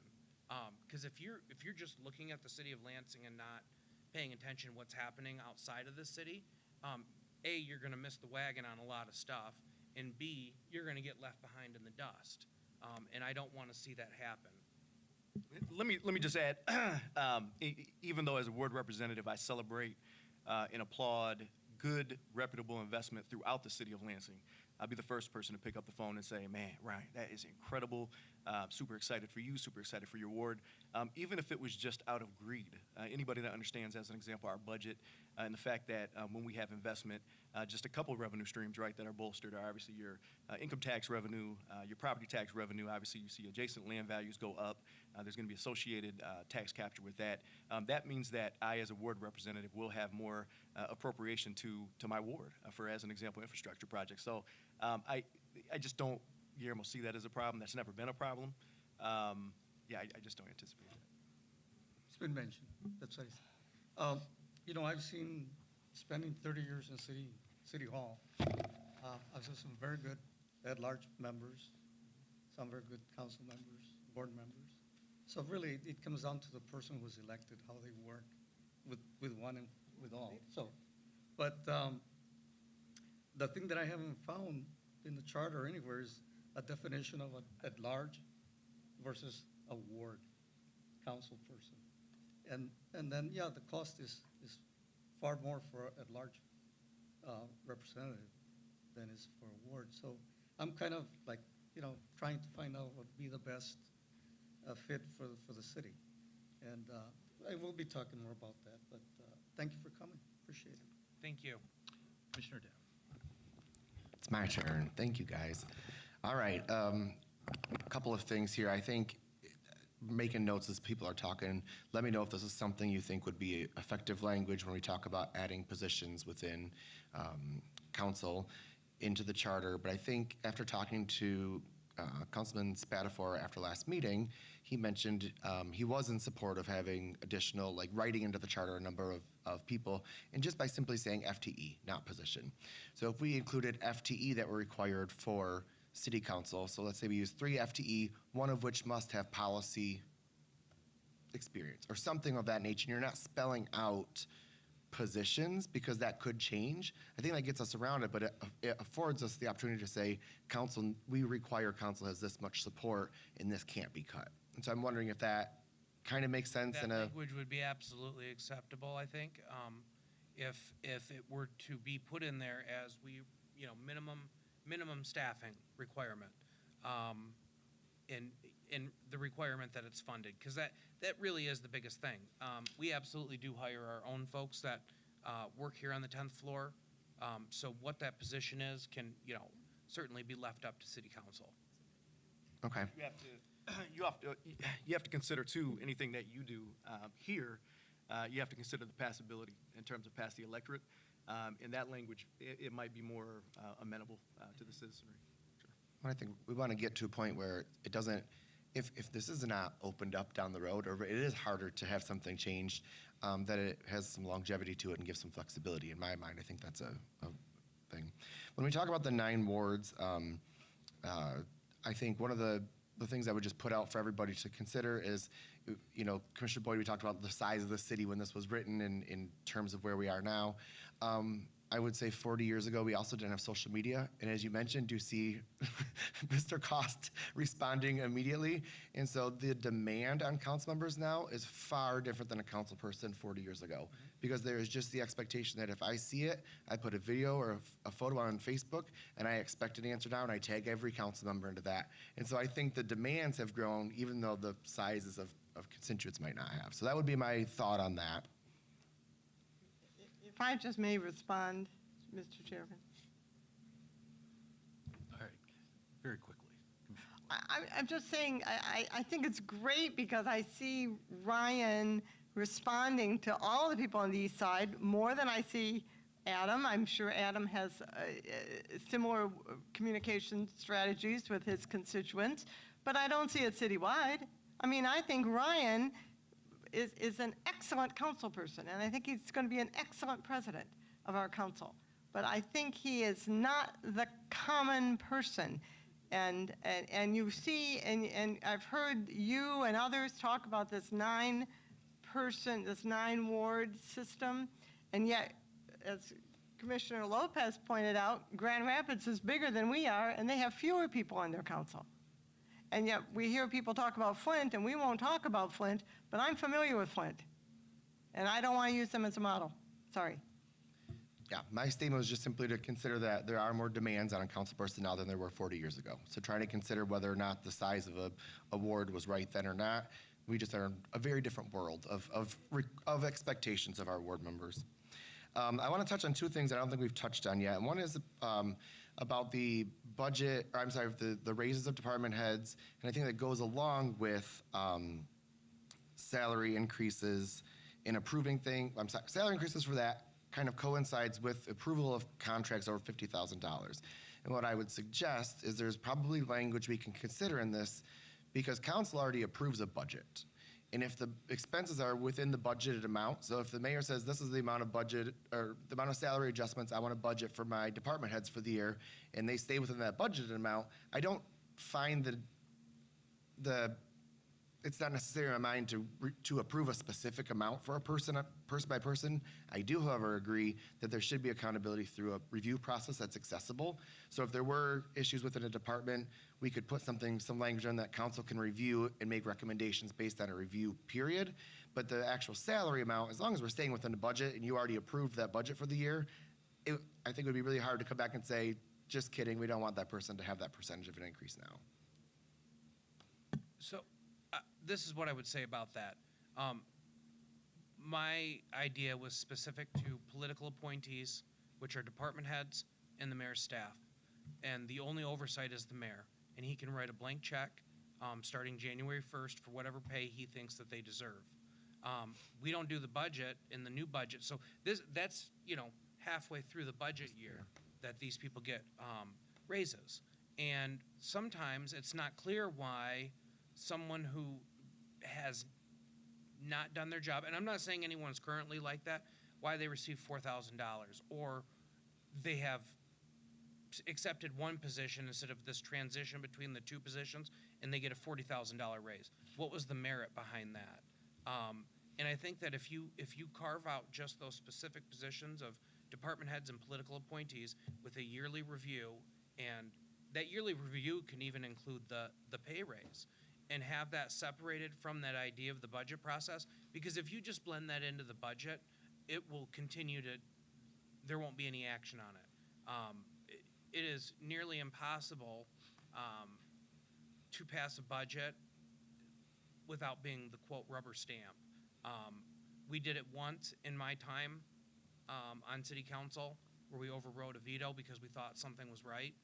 It actually, ironically, was about pay within the mayor's office. I thought 1.2 million was exorbitant for staff. And so that's kind of what I was getting at, because we've already been down that road before.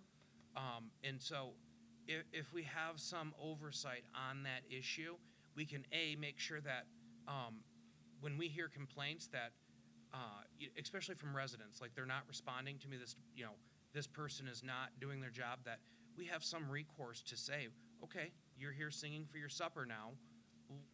Why do you think you need to get this pay raise, or why are you getting this pay raise when we heard A, B, and C about you not responding? And that is common, that people do not hear back from those political appointees.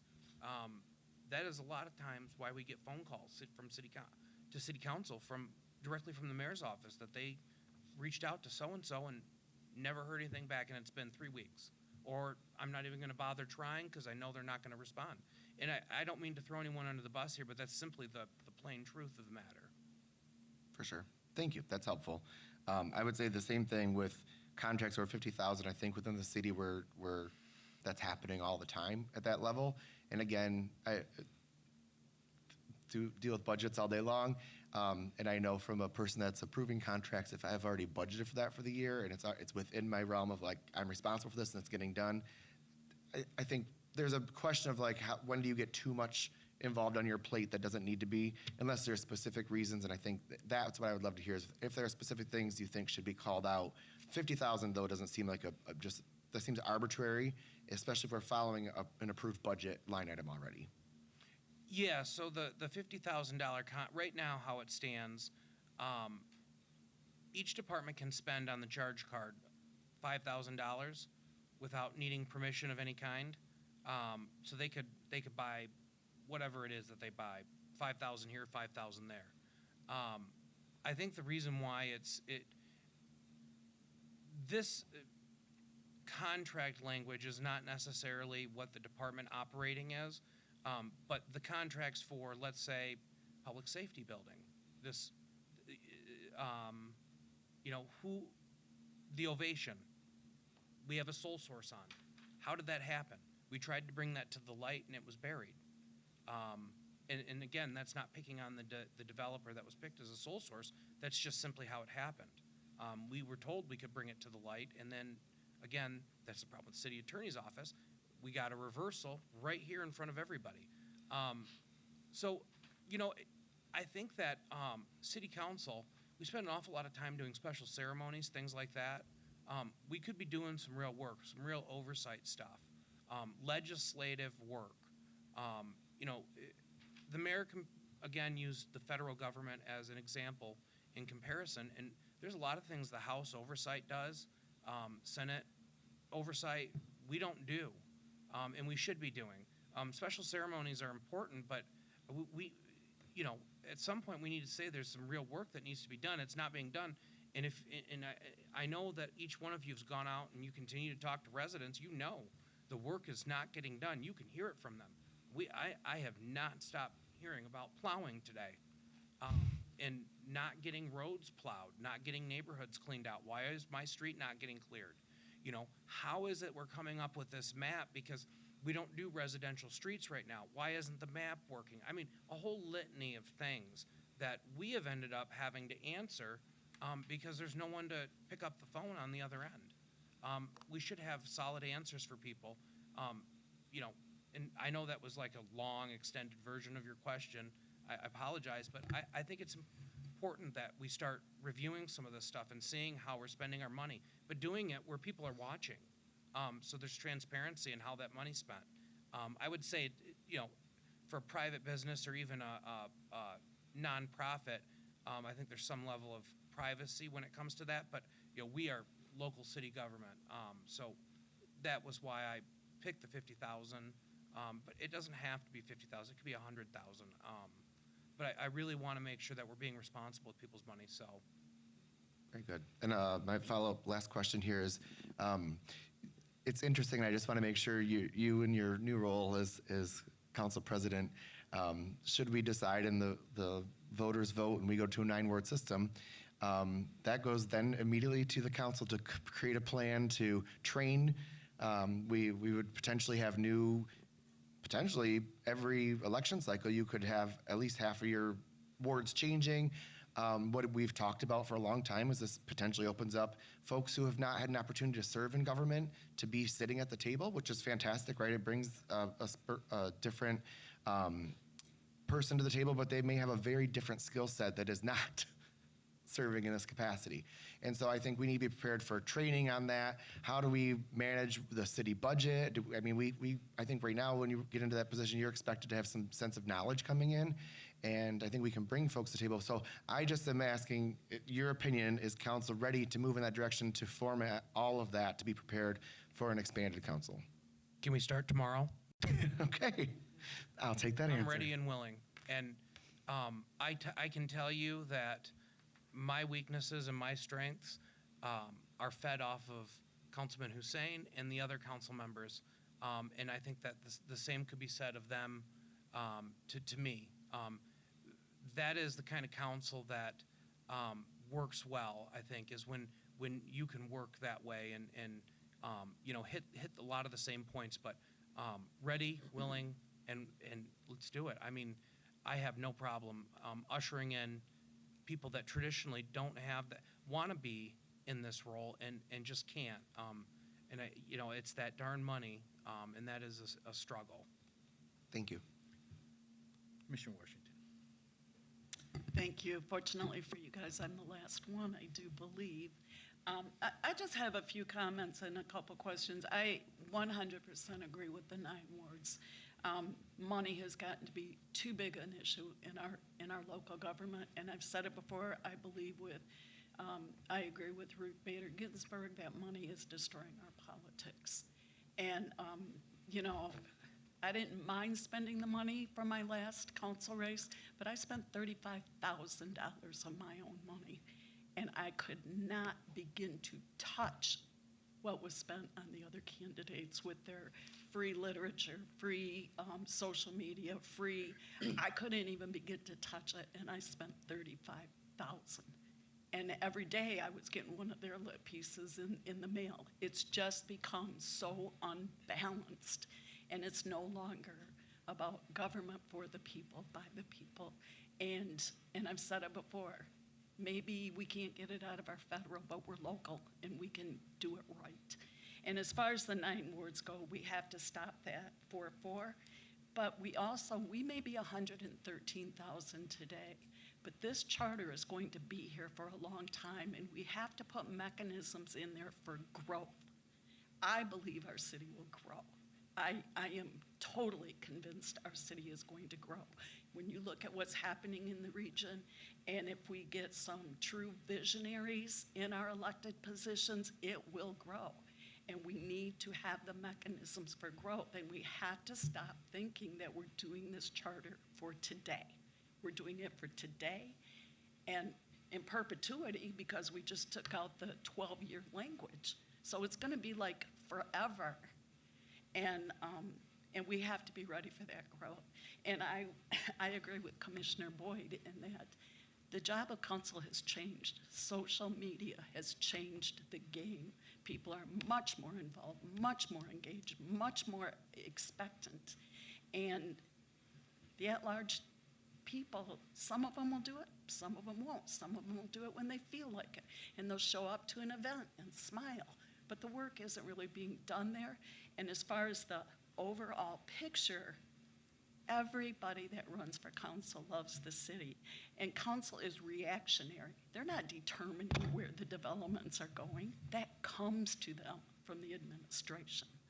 So that's where that comes from. They're not making those decisions because they represent a ward. And economics are economics. I would think, I am all about 9 wards. I think we need more diversity on our council, and by diversity, I mean we do an awful lot of talking about equity and inclusion, and yet we do not include entire areas of our city. They are not getting equal representation, and they are not included because they're too busy working. They're poor. Nobody cares. They're not getting the same representation as somebody that lives in Morris River Drive or Groesbeck neighborhoods. Let's just call it. And it's not right. This is their government also. And they deserve to have someone from their socioeconomic group that lives their lifestyle also at the table. So when we talk about equity and inclusion, let's remember this, because to me, this is critically important. We've got to get the elitist money out of our elections because we are not having an equal voice for everybody. And I do believe that there should be something that council needs to put in place for a week-long training for new council members. 40 hours a week, it should be very comprehensive because we have had half councils be almost brand new and they don't even know what they're beginning to do for a good 2 to 3 years. And that's not fair to them, and it's not fair to our city and the constituents. They deserve the training, and we deserve to have them trained. So I certainly would hope that should we go to the 9 wards, which I think is at this point a moral issue, in my opinion, that we make sure that there is something very strong with training. I think the new legislators get training, and I don't know, is Grand Rapids a full-time council or part-time council? There you go. They don't need as many wards. We have a part-time council. They all have full-time jobs. Well, most of them have full-time jobs. There's a vast difference between a full-time council and a part-time council. So yeah, we need more representation. I would ask about these board appointments. Too often, they are done as political favors for people that are going to run for office. All of a sudden, they're stuck on the, I don't know, City Works Board or the Ethics Board, or because they want to be able to put it on their lit piece. It's disingenuous, and it's just not the right thing to do when people who have been waiting for years to serve the city. I got a call from a young woman in the Fab Acres neighborhood, wants to know how to serve on a board. I am handing her over to President Cost, but she's never going to get an opportunity to serve because she's never going to run for council. She's never going to be a favorite pick. So I'm wondering if maybe some of these appointments shouldn't come from council and not the mayor. You know, I think we've got to find a way to clean that up. I don't think when the charter was written, people anticipated how dirty politics can get, even at the local level. There's an underbelly, and we all know it. And we have an opportunity to make it right. And so these are the biggest things I have. I don't really care about if we vote for everybody at once. If we have 9 wards, everybody's going to be voting for one council person, whatever that ward is. But I do think the training is critically important. And as far as putting things in the charter, I like the idea of the FTE, because as we found, those positions can disappear if they're not written in stone. So I appreciate your time. I learned a lot from you today. But we're here to make changes. We're not here to keep it the same. People didn't vote to open the charter to keep it as is. And I think we have got to think of growth. We've got to think of equity and inclusion. We have to think of a moral compass. And we have to also understand the economics. Good Lord, anybody that runs for council should understand that the economics of this city is so incredibly important. And any development is good. So I just want to say thank you. And I appreciate your input. Thanks. Okay, it's getting a little late here. Before you go, I've got a couple of questions, just very quickly. We've had some groups come down and suggest certain things that get into, that they would like to be placed into the charter. One is an ethical investment policy. Has the council or the city, have you folks been approached by that group? Do you know anything about that? I have not been approached by that group about ethical investments, no. Okay.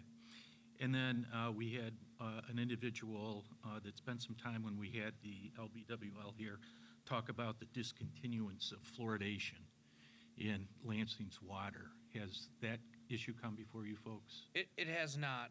I was here for that meeting when it did. Okay. But it has not come before city council. I think Dick Peffley was here and said that he could, turn it off tomorrow if need be. We've had some discussions on that. I guess where I'm coming from is some of these issues I think are more appropriate for ordinances as they are, for inclusion within the charter. And, the suggestion, I think even under statute with the fluoridation, council can by resolution discontinue the fluoride.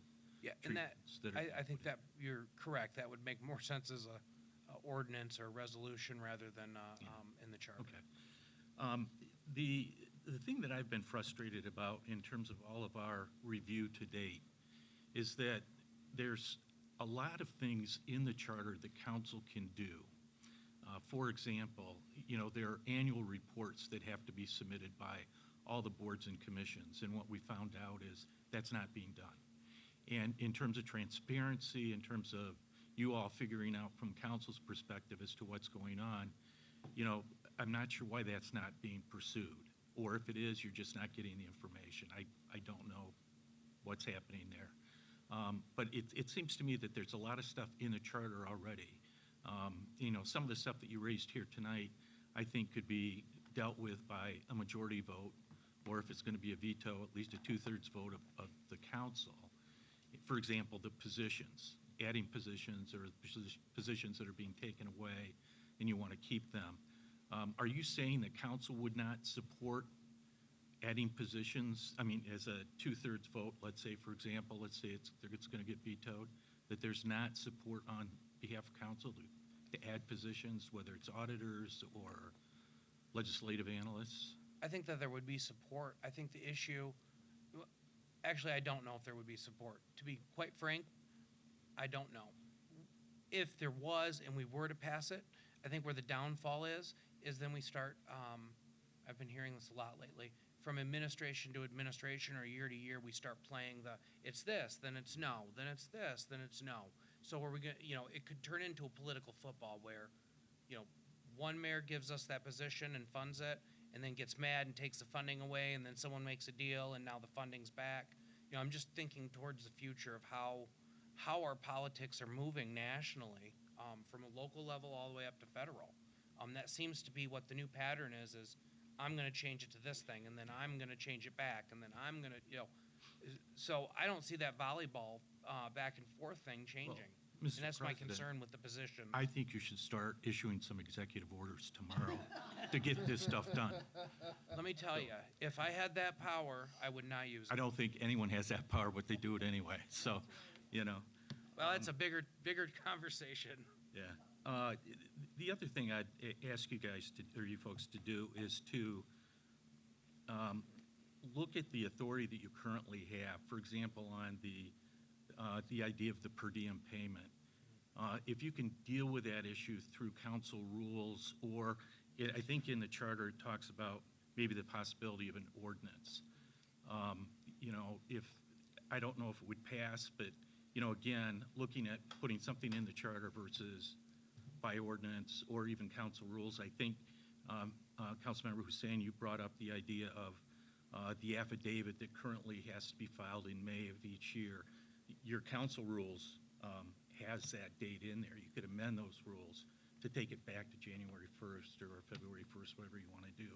And we don't have, it's not that I don't want to deal with it in the charter, but I don't want to load up the charter with some of these things in terms of, we got to make sure we can get it passed by the public. So I just ask you to look at that, and maybe there's some things you folks can do at your end. Go ahead. What I would say, Chair Jeffries, is if we could do it,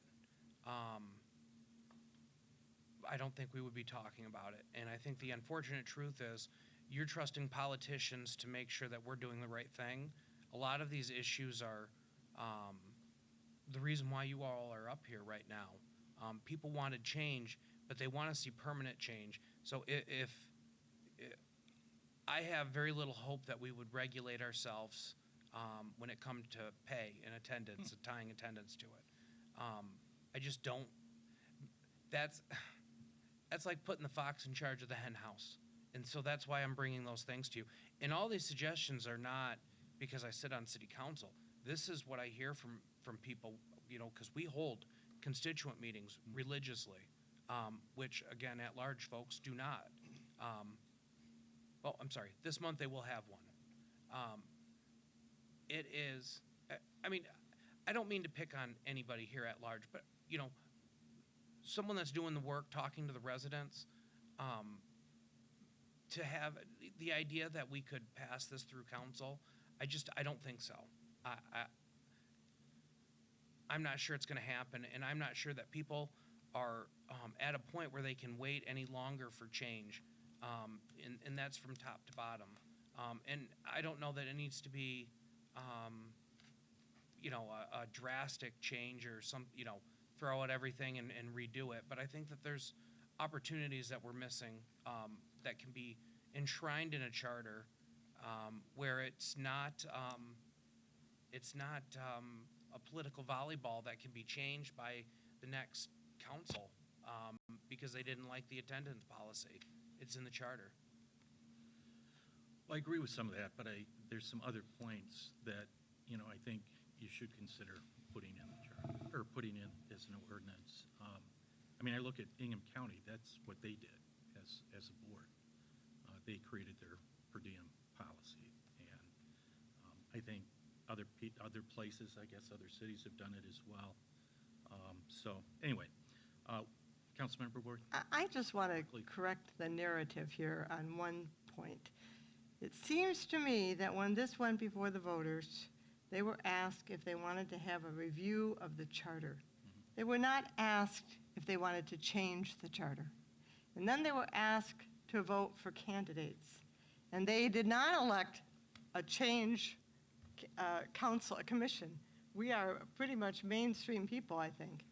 And so I guess I just want to make sure that whether it's the council president or a member of this commission or a member of the public, that the public did not vote for change. They voted for a review. And if the review ends up in change, so be it. But I just want to correct that narrative. Thank you.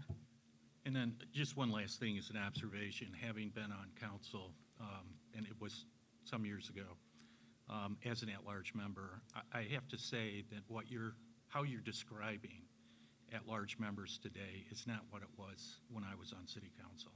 I know Commissioner Bauer and myself, I think there were 56 or 58 different neighborhood associations that we had that, every night you'd be going to an association meeting.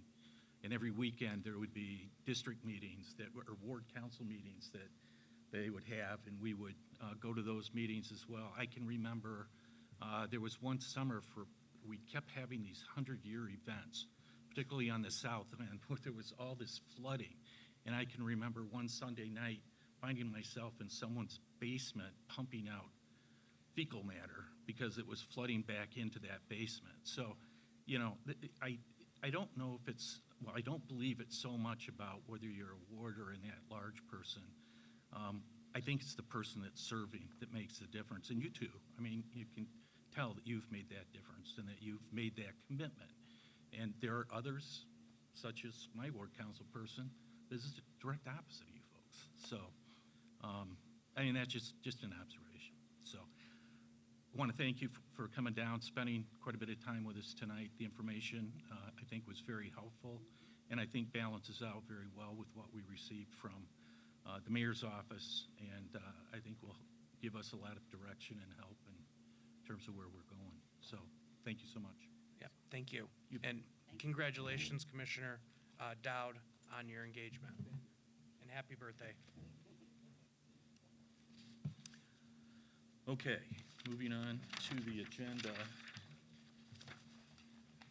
I thought this was going to be a shorter meeting tonight, but not quite.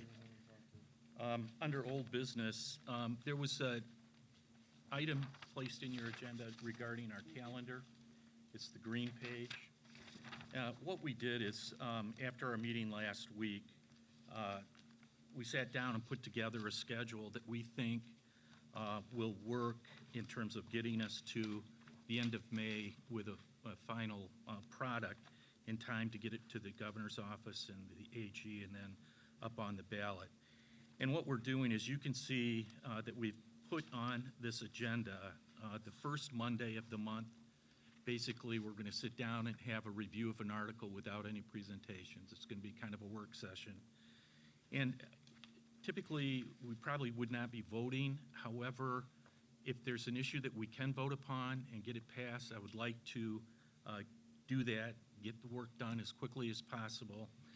For example, on Article 4, we've already received a communication from our attorney addressing a number of issues. So hopefully when we meet on the 4th, we will have some of that information available so we can take a vote.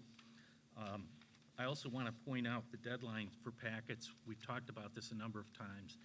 But as you can see before, for example, on February 4th, Article 4 proposals by anyone up here that they want to make would be due the 30th of January. I've already received a page and a half, I think, of suggestions from Commissioner Boyd for Article 4. But if you have other ones, please get them in. So when we sit and meet on the Monday the 4th or Tuesday the 4th, we're ready to go. Everybody's up to speed, has an idea of what we're talking about, and we can move to get that done. The presentations would be the second meeting of the month. For example, on February 18th, we'll have some presentations. And I want to point out that the city council structure vote will occur on the 18th. We've got to get that vote taken. We've put that off long enough. And then we go to Article 5. And then on April 1st, Articles 6 and 8 will be taken together. They're very short articles. I think 6 is 1 page long, or maybe a page and a half. Then we'll wrap with Article 7, and then Article 9 on the 27th is the transition article. How do we transition from the current charter to the new charter? And we'll also work at on the preamble at that point.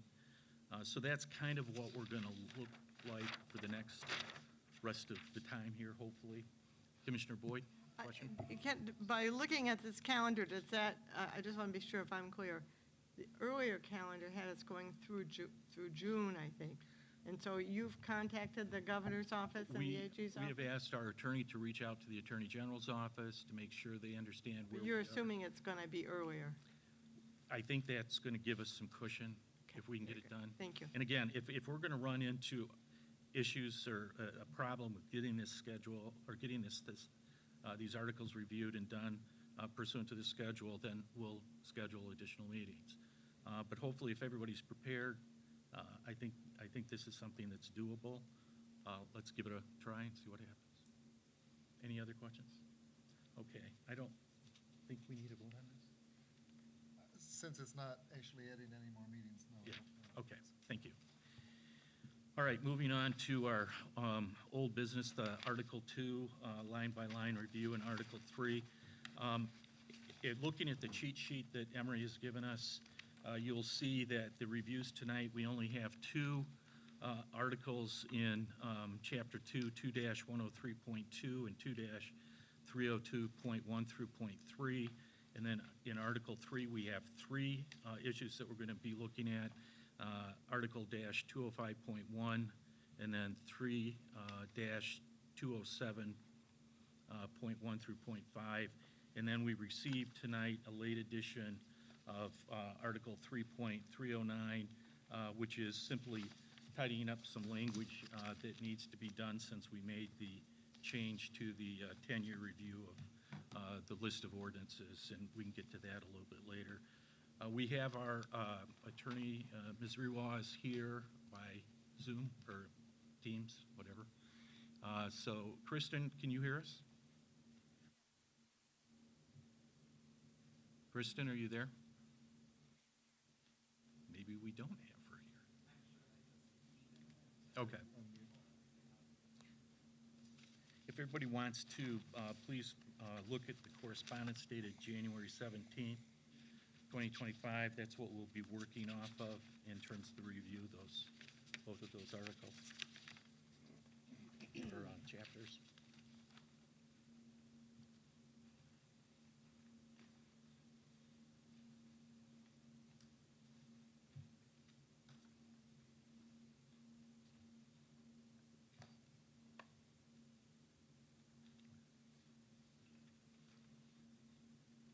Kristen, are you there?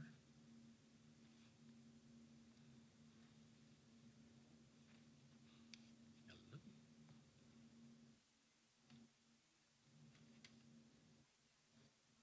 Oh, there, okay. Okay.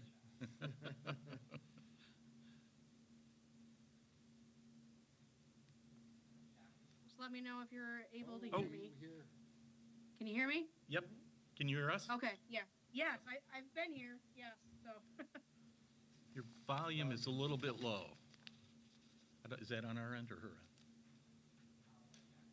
Okay, all right. Kristen, we're ready to begin the review of Article 2, the two sections that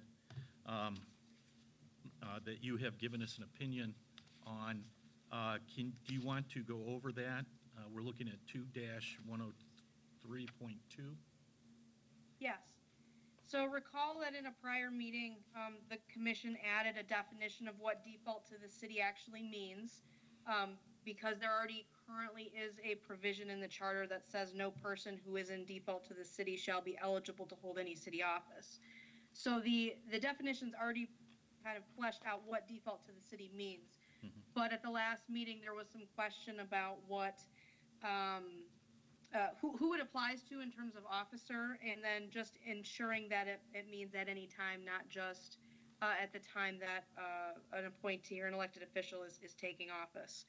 So just to step back a little bit, the home rule, the reason why this provision is currently in the charter and is very typical in a lot of city charters is the Home Rule Cities Act does say that a city does not have the power to make a contract with or give an official position to one who is in default to the city. Now, there's not been any definition in the Home Rule Cities Act or in any case law, but as an attorney general opinion, which is not binding on the city, but it is persuasive authority, has interpreted that to mean generally that the default has to be at the point in time the contract or appointment is made or given, that the person has failed to meet a financial, contractual, or other obligation with adequate notice. So that's typically how it's understood to mean, I think, in a lot of charters throughout the state. But I would note that the language is a little bit different in the current city charter because it's not is in default, it's eligible to hold. But given the concerns and discussions that were discussed by the commission in this regarding the default issue, we did provide what I think is some stronger language, and that's on page 22 of your packet, really just to add some additional clarity to what 2-103.2 means. So leaving that first sentence as is, no person who is in default to the city shall be eligible to hold any city office, but then add a new sentence. Any officer in default to the city during the term of office is subject to forfeiture or dismissal, to clarify that forfeiture or that condition of being in default can then trigger that forfeiture process. But then an additional proposed final sentence is the city shall develop through ordinance such procedures to ensure that the provisions of this section continue to be met during an officer's term in office. So one of the other issues that the commission had brought up is, how do we know that they're in default? And one of the examples we gave you here is Rule 47 that the commission has, or that the city council has for its own rules in terms of ensuring that they remain not in default. And I think it's our recommendation that the actual procedures of how that process is in place be done in an ordinance or rule, just because that allows for more specificity and ability to adapt and change the general process of how to find that out, but still enshrining in the charter the obligation that you're not going to be in default to the city.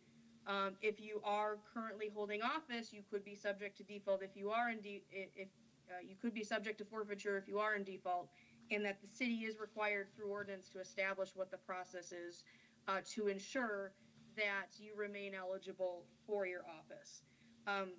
Finally, the question of who is an officer that could be subject to this term, based on the definition of officer in the charter, it would be anyone that falls within that definition. So it could be an elected official, an appointed official, and it could also be a board, a person appointed to a board or commission, not an elected board. So we do have that proposed language in 2-103.2. I did leave proposed alternative language as well because there was some discussion about whether the charter should contain a provision to allow for some amount of time to, I guess, come out of default before forfeiture proceedings might begin. There was a question, do you have to have that? And the answer is no.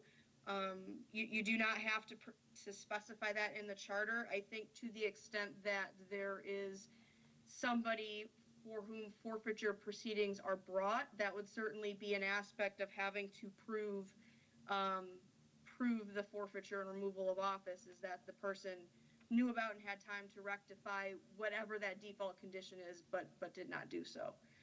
So certainly something you could add into the charter. There are some other cities that have added a similar type of, I guess, relief valve to fix that before it becomes a forfeiture type issue, but you certainly do not have to if you don't think it's appropriate for the Lansing charter. Thank you. Are there any questions? Commissioner Dowd. I have just one. I appreciate that with the 15 days. My concern is we've already heard from council and we've talked about this with council not fully understanding the charter at times. And so you're saying there, by law, it would say they have, if they didn't attempt to rectify the situation or they made appropriate attempts to, well, then that's not spelled out. So now we get into a discussion on council or whomever. Do we need to remove them because they were, I don't know. I feel like a parameter in there serves us with just having more clear guidelines than just having a vague statement. And hoping that folks who are serving in an elected position interpret the law the same. So are you saying that you Number two. support two or one? Number two. with the 15 days. Go ahead. Commissioner. My question is, and I kind of agree with Commissioner Dowd about accepting number 2, except I guess I have a problem maybe with that 15 days. I think we had brought in our prior discussions about it being they might not have been notified in a timely manner. Say I have a deceased mother or grand person, that I was taking care of that and didn't know that those taxes were in default. So was 15 days actual a good number instead of maybe being 30 days? It's not, the way I read this, it's not within 15 days of default. It's within 15 days after notice was given by the clerk to them that you're in default. You have 15 days to cure it. But again, if I'm just now finding out it was something that unbeknownst to me that I didn't know, 15 days is a very short time. Well, I mean, if the clerk notifies you, why wouldn't you know about it? There could be a number of factors. I mean, we could sit there, what ifs, you know what I mean?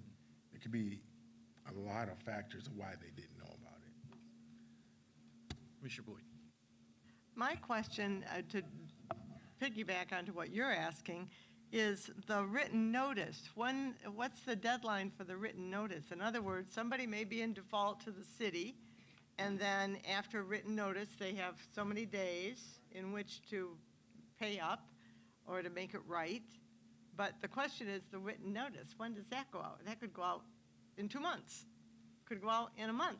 Isn't that what this says, though? That would be developed through city ordinance and how that works. So it says there would be a city ordinance to set that procedure. So they may not know for 6 months after default, but then at that point, once they've been notified, they have 15 days to rectify it. Because maybe the clerk, because we talked about this before, maybe the clerk only gets this information once a year. All right, to Mohammed's point, if you are in default to the Secretary of State for not paying a vehicle fine, it's 30 days. This is only local. I understand that. Oh.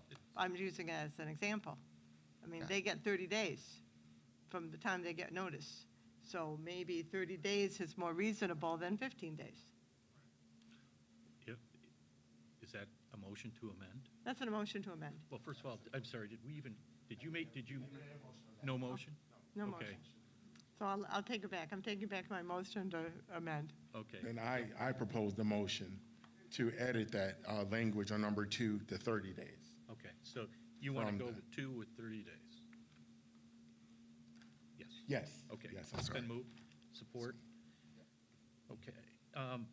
Chris and I have one question, or 2 questions. One, where it says hold, you talked about that, eligible to hold any city office, and then it talks about term of office. Does that hold, any city office include the period of time to when you file to run for office and then when you're sworn in, or is it after the term of office begins? So it would be I think it would be to assume the office. So Okay. eligible to actually take the office, but then continuing sort of eligibility going forward. So you could potentially have someone file papers and be in default. Right. But as long as that's rectified before they actually hold that office, that would be sufficient. Well, I think we had an actual case like that when I was on council where there were unpaid property taxes that didn't come to light until after the election, but before the person was sworn in. And that person then paid those taxes, before that. And so they were not in default. The issue was the default to the city occurred when the person assumed office, if I recall the opinion correctly. And so I think there was some concern as to wanting to make sure that when they file for office and are running for office, that they're not in default and can't get elected if they're in default. I mean, you can get elected, but, yeah. So, I mean, can we limit it or take it back to that time when you file? Yeah, I mean, I think you could, because I think, I mean, you have done that with, for example, residency, so for up to a year prior. So, yeah, I think that can be stated, that, you know, in default, yeah, that language can be added for So- people running. So would you have the language right now so we could maybe amend this motion, add it? Or do you want to work on it and come back? I'd like to get this done. Yeah, no, I understand.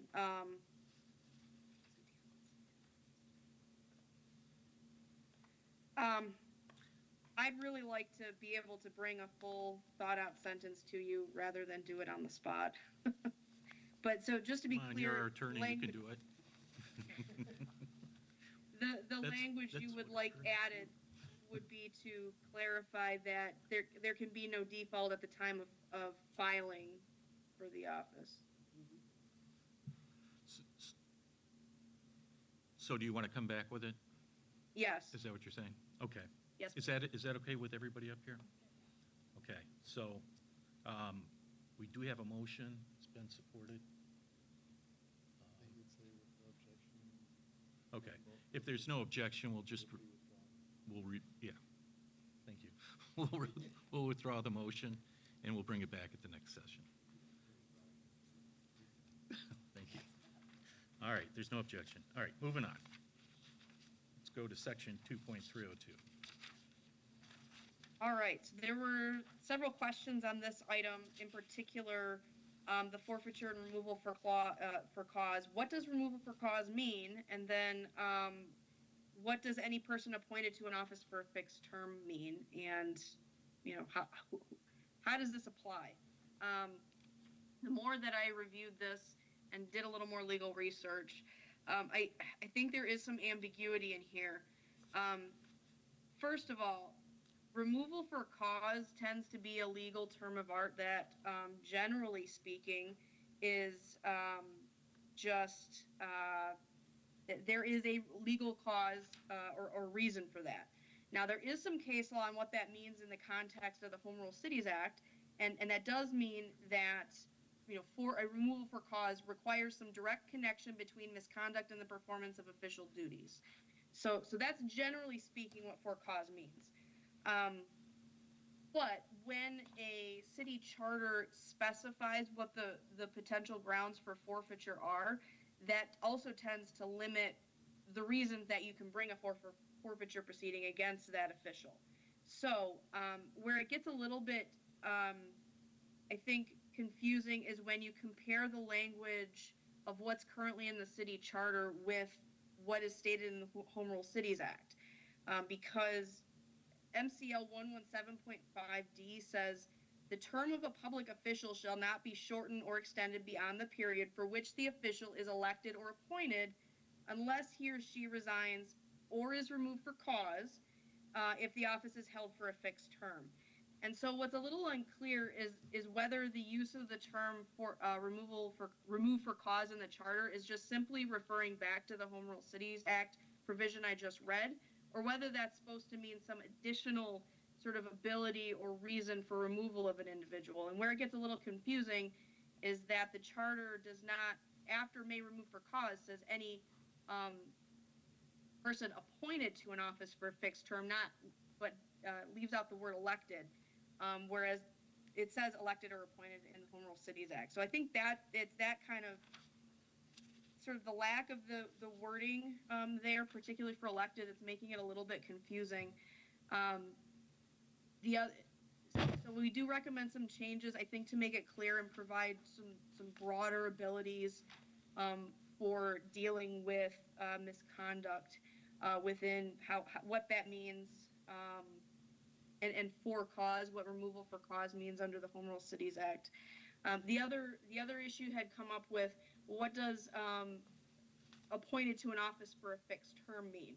So again, that reference, a fixed term, is in the provision of the Home Rule Cities Act I just read, but simply it just means the position you're holding has an end date, has a duration stated in law. So all the elected officials are elected for a certain amount of time. All your boards and commissioners, or most, I would say most boards and commissioners are selected and appointed to that board for a specific amount of time. And so if they are selected to a seat that has a duration of time attached to it, it's not an at-will, in other words, this clause, that's what fixed term means. So that's what we're talking about. So at the end of the day, I think what we recommend here is to provide, I think, a fuller definition of how the forfeiture removal for cause can be applied within the meaning of the Home Rule Cities Act and kind of expanding what already exists. So within point 1, we recommend adding afterward, so where it says, and may remove for cause any person, adding the word elected or appointed, just to be clear that the council may remove for cause an elected or an appointed official that is elected or appointed for a fixed term. But leaving the rest of this as is, has already been with some amendments there. Point 2, within this section, we had a recommendation to it's really just a grammatical cleanup. At the very end, it says that the position of an elected city officer or an appointee shall be forfeited if he or she, we recommend just changing he or she to the officer. And then sections A through C are currently in the charter, so these are the provisions that the charter currently allows for forfeiture. But then adding a section D, which would allow the city council an ability to react to something that can be considered misconduct, which the Home Rule Cities Act does allow, and is determined by city council to have engaged in misconduct in the performance of official duties of the office. So that provides the ability, so to the extent that there is some misconduct, some bad behavior going on in the scope of performing the duties of whichever office is at issue, but does not fall within another specified qualification provision or forfeiture provision, would allow the city council to a mechanism by which to determine that this is misconduct and it's something that the forfeiture proceeding should be triggered for. And then finally, in point 3, this is just a grammatical proposed change. At the top of the first line, it says that these decisions are not review-able, and just changing that to one word of reviewable by the mayor. Sounds good. So hopefully, I think this deals with, there had been a lot of conversation about what could be done or couldn't be done with, some elected officials in the past. I think this would provide more ability to be able to handle situations that can be perceived as misconduct, to the extent that, and I think makes clear to the city council that they have the ability and may make a determination that an individual is engaged in misconduct in their office and can take that action to remove them from office. Are there any questions regarding this? Second. It's been moved and supported to accept the changes as provided for within the correspondence to us. Person, I'd just ask you one question. How, or maybe it doesn't affect, but when we talk about the definition of officers, it includes the elected or appointed officers, as well as executive staff and department heads. Does that include, do executive staff and department heads fit in this section? Yeah, they could. Well, no, actually, it would really depend on if they were under a contract. Those are probably at will. They are probably not selected for a fixed term, and so that would be a situation where they may not, it may not apply to them unless you have a contract that says, you're appointed to this department for this amount of time, and that's not a bad thing. So recall that the reason why this provision is in here to allow for this removal for a fixed term is because there's more due process that attaches to removing someone that is holding an office for a fixed term. If you're at will, you don't need to go through this level of scrutiny. You can get fired by your employer with much less process. So again, if they're not a fixed term, this doesn't apply to them, and not necessarily a bad thing. Thank you. Commissioner Lopez. Yeah, question.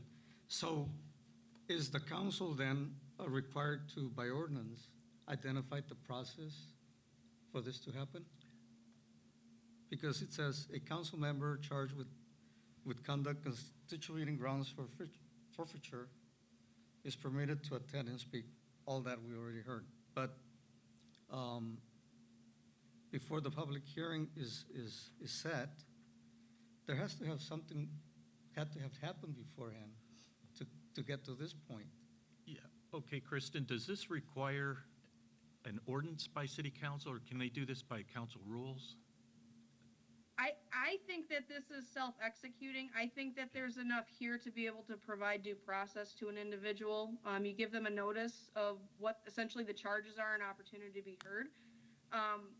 So I don't think it's strictly necessary, but certainly city council can establish a more detailed procedure by rule. They can do it by ordinance too, but rules are, less difficult to develop and pass. Commissioner Lopez? Well, yeah, I guess that answers the question.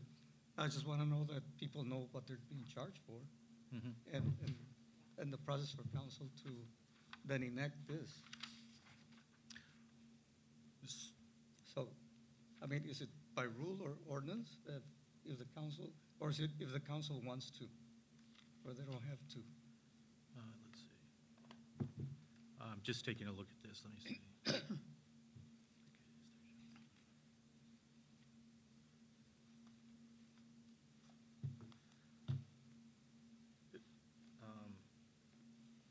I mean, I think it's somewhat spelled out in there.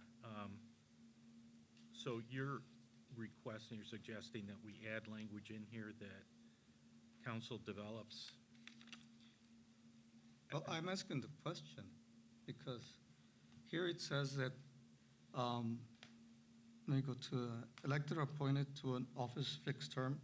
In every case, there shall be a public hearing before city council with notice published in the same manner as notice of proposed ordinances. A council member charged with conduct constituting grounds for forfeiture is permitted to attend and speak at the hearing. So at what point in time does the affected individual know what they're being charged for? Was there an investigation before so that council has, I would the think goods it would be a notice. to enact that, or what? To hold a public hearing, the city council adopts a resolution, so I would assume it would be in the resolution setting the public hearing since. For what reason? There would be, so, yes, and. To set forth the reasons for this public hearing. I mean, they generally do for any resolution, there are things that talk about the reasons for the resolution, so. So there had to be an investigation then beforehand. Right, I mean, I think that's part of due process, so I. And that's I think what I'm asking, what is the yes, due process yeah, for this? I think that has to be laid out, so. Other questions? So we have a motion, it's been supported. Are there any other amendments or any amendments? Hearing none, all those in favor say aye. Aye. Those opposed? Passes unanimously. Okay, moving on to section 3, or chapter 3. So at this point, just to make sure everybody's on the same page, I think we're done with chapter 2 with the exception of the 2-103.2 changes that will come back, and any of the issues that deal with wards and/or at-large positions. Everything else in Chapter 2 is completed. So moving on to in Article 2. In Article 3, the legislative branch, Kristen, we have 3-205, voting requirements? Correct. Yeah, this was not voted on by the commission at the last meeting. There were some questions about the reference to the 2/3 vote language, and is that really required? We did go through the charter. It is there are several instances within the charter where a 2/3 vote is required, and that is the 2/3 vote is a common phrase used in a variety of voting settings to just state that it's a super majority. It's more than just the greater than 50%. It's ensuring that you have that larger sort of supermajority agreement with the board.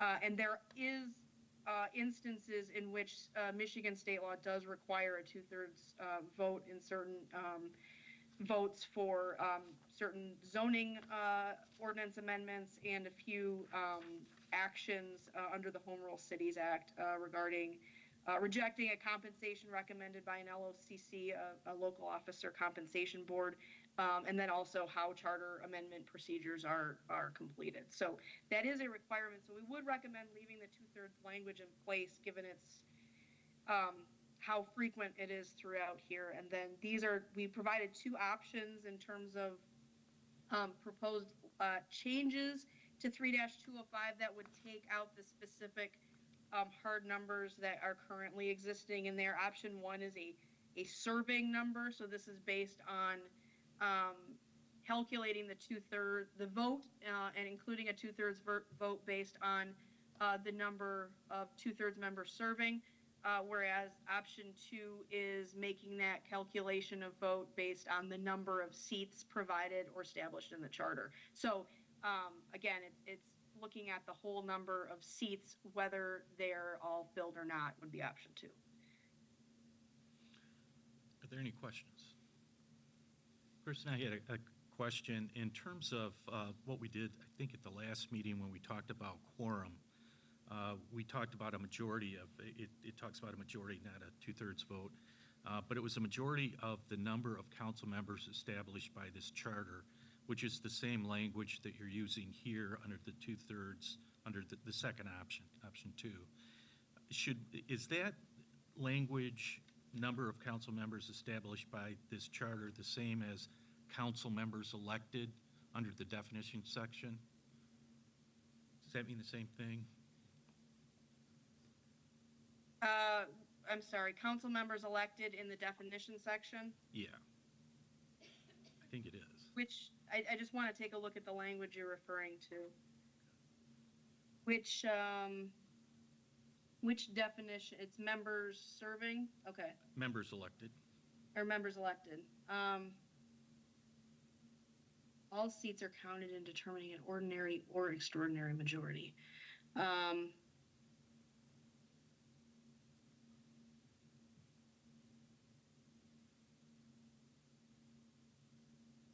Yeah, I think it would be. Because, members serving, yes, I think it would be. Should we change that language then to reflect what our definition is? I think it would make sense in terms of Yeah, people looking at that. yep. That does make sense. Okay. So it would be, the change then would be, it would read, an action of the council shall become effective with an affirmative vote of a majority of the members elect.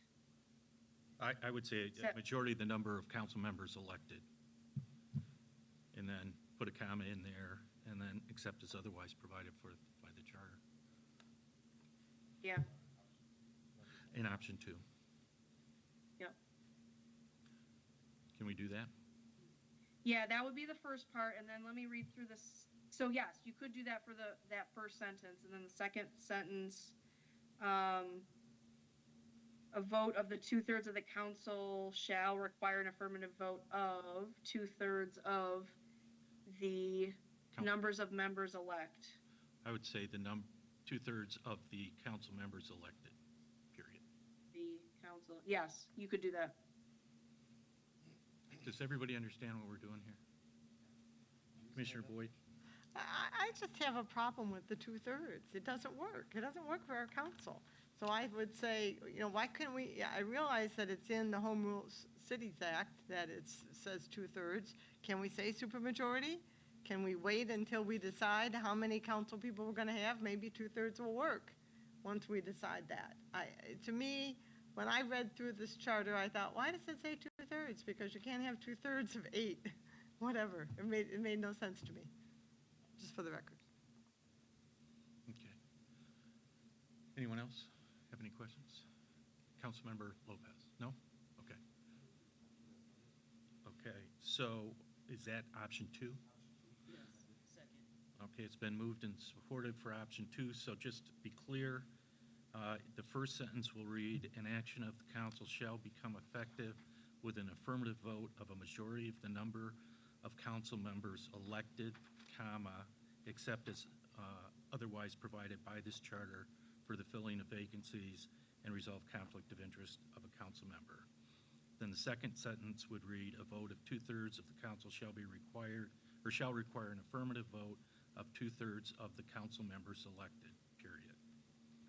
And then the others, the rest of the recommendation stands as is. Everybody understand that? Any questions on that? All those in favor say aye. Aye. Those opposed? Councilmember Boyd voting no again.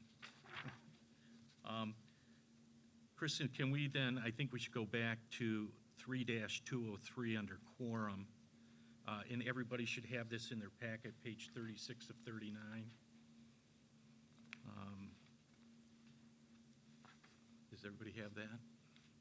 It's in the packet. It's under, it would be the legislative branch section. And the page is right down near the bottom on the right-hand corner. So it'd be page 36 of 39. Oh, is this, I have the, oh, I'm sorry. It's section 3-203 under meetings of council. And it should be the red line version. Okay. Is it members elect or members elected? I have members elected. Okay, thank you. Section 3-203, quorum. Thank you. Sorry, I worked off the other one. Okay, so where it says right at the beginning, "A majority of the number of council members established by this charter," should read, "A majority of the council members elected shall be a quorum for the transaction of business." Okay? So that'll be consistent with what we just did. Is there a motion? We need a motion to amend the amended section 3-203 quorum. Second. Okay, to include that change. Any questions, discussion? All those in favor say aye. Those opposed, passes. And then I think we have section 3-207. Kristen? Yes, let me get to that page.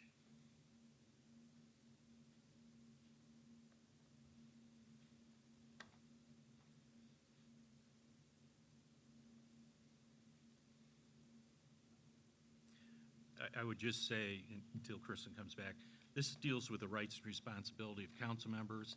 I think this addresses a number of the concerns that were raised tonight by Council President and Councilmember Hussein.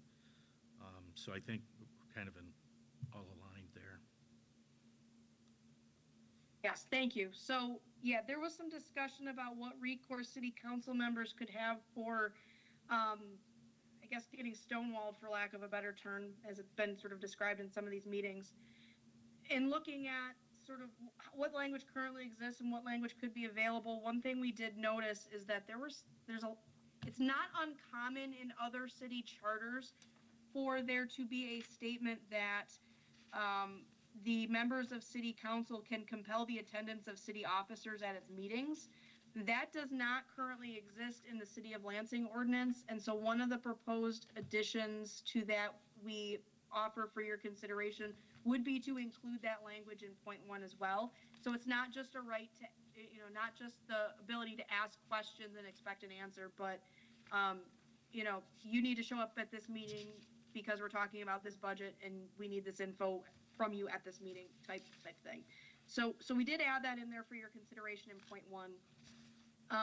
So point 4 and point 5 would be completely new here.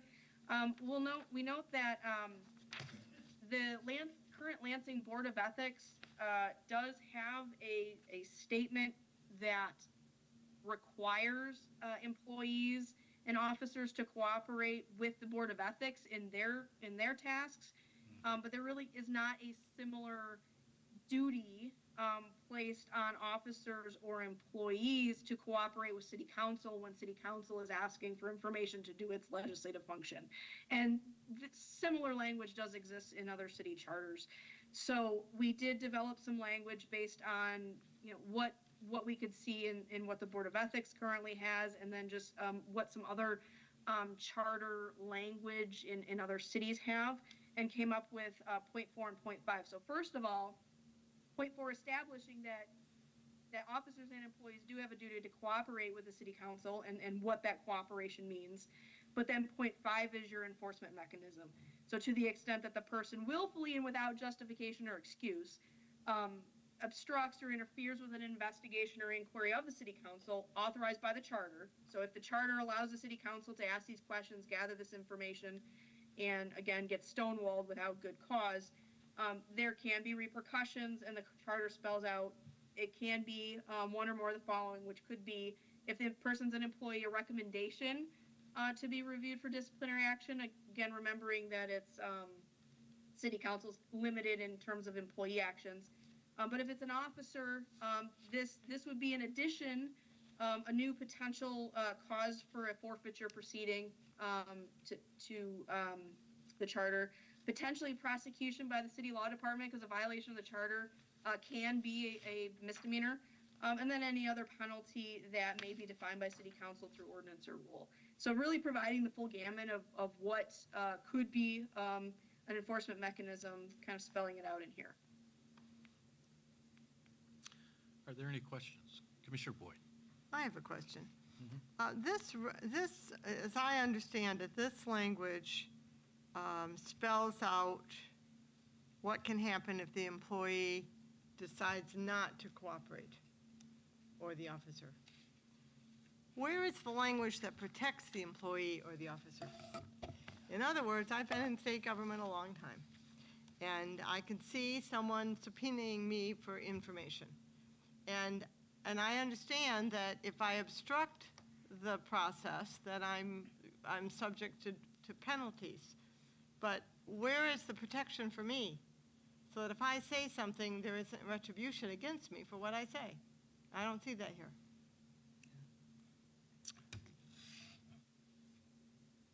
Kristen, is it? So, I'm sorry, go ahead.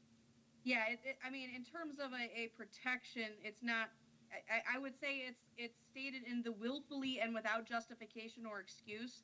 So it's not just a simple negligence. It's not I didn't get the email. It's not a mistake or something like that. It is that there is a mindfulness to the action to begin with.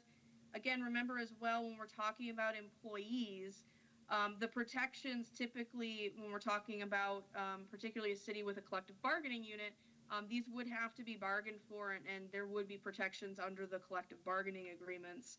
But then, so I would say in those two areas, that's where the protections would lie for an employee.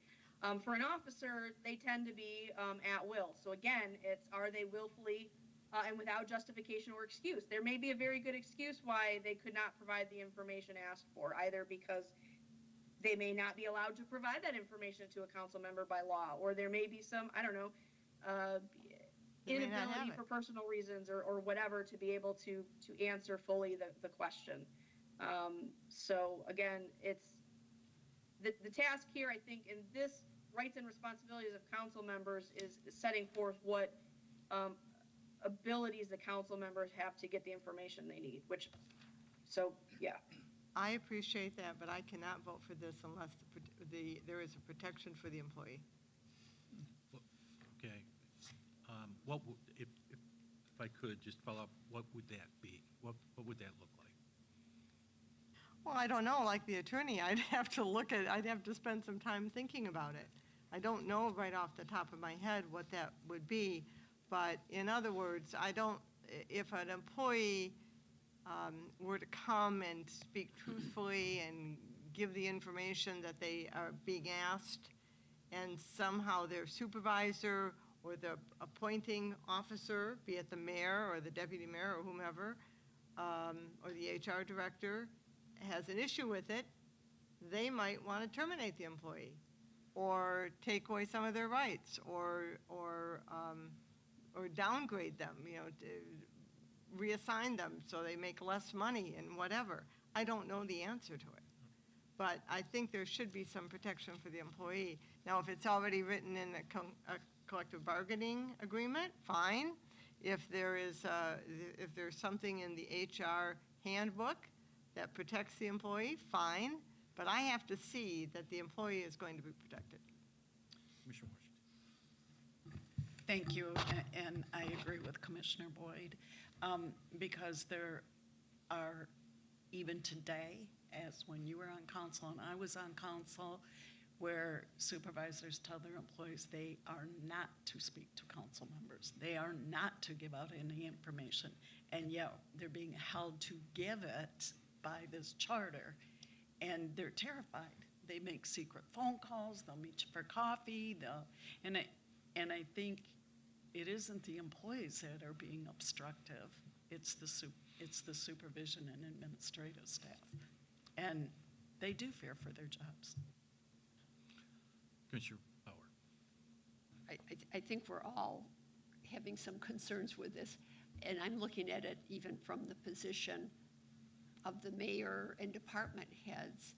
Normally, I'm a little uncomfortable that the city council could subpoena or an employee who would put them in a terrible position. I mean, am I reading this correctly? Then they're in a terrible position. And I guess I'll go back to why are we adding this so that we give, I realize we need to give some teeth to the ability of the city council to get information, but I'm also concerned with this as written. And I think we need to think a lot about whether we need this section or how we could do it differently. Commissioner Lopez. Yeah, I was thinking the same thing in terms of protection through the bargaining agreement. That's one. But still,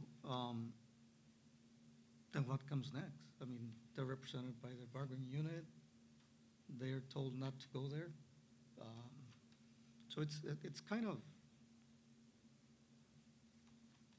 I'll use the word convoluted because, I mean, if the department director is the source of the investigation, and they subpoena me to talk about my department director, I'm in hot water, right?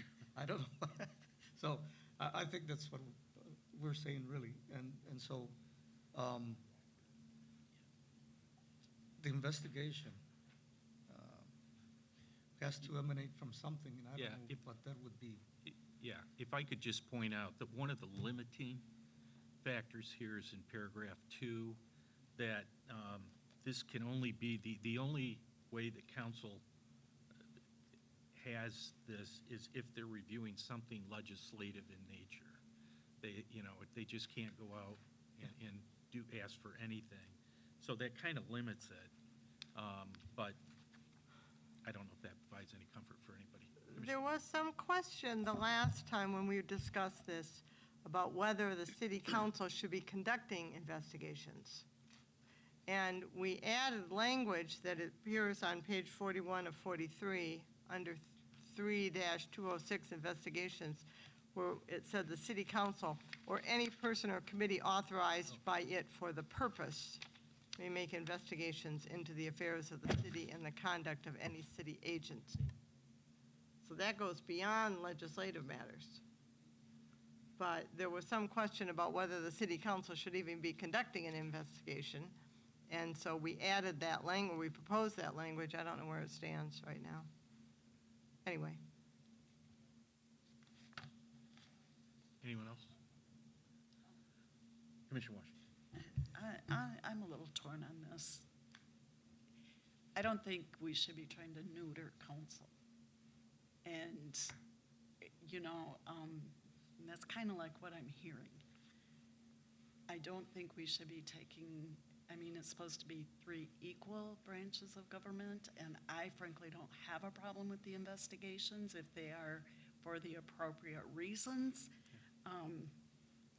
And I think there should be something compelling people to answer to the council for legislative matters, because it's not being done.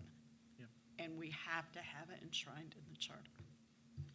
Well, and I think, this was language that we requested, and Kristen, thank you. Don't want to throw you under the bus here.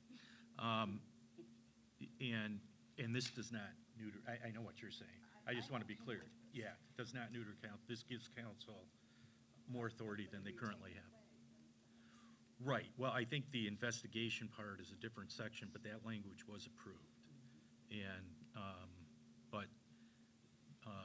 so I just wanted to clarify that for everybody. So, where is everyone on this? Is there a motion to approve? Second. Then moved and supported, okay. Other, Before there's a vote, I noticed a typo, just to be clear. Uh-oh. Point 5, the word subject, just needs to be spelled correctly. It should be subject, okay. subject to one or more, but other than that. Okay, that motion was was made with that change in it. Okay, we're not going to do an amendment. So, any other discussion? Concerns? Is it possible to maybe put in there would be no retaliation toward that person coming forth with the information granted? Go ahead. Madam Vice Chair. Whistleblowers. I've seen that in many policies, non-retaliation language. It's not enforced, and if they're going to retaliate, they're going to find a way to retaliate. So. Kristen, what would you recommend? I mean, is it necessary? I mean, I understand your statement about willful and without justification or excuse. I mean, that's pretty clear. Do we need to have some anti-retaliation, or is that a whistleblower thing, or? I was going to check and see if it is already in section 6 about employees. I mean, I don't think you have to, because I think it would already be covered by the Whistleblower Protection Act. But discrimination. I don't think it's necessary, but there's no reason why you couldn't put that in there either if that is something you feel strongly about. Again, the idea here is not the person that came forward willingly usually. It's the person that is refusing to provide the information is kind of what this was geared toward. Yeah. So would it fit that language, would it fit here, or would it be better if it was in Article 6? The retaliation.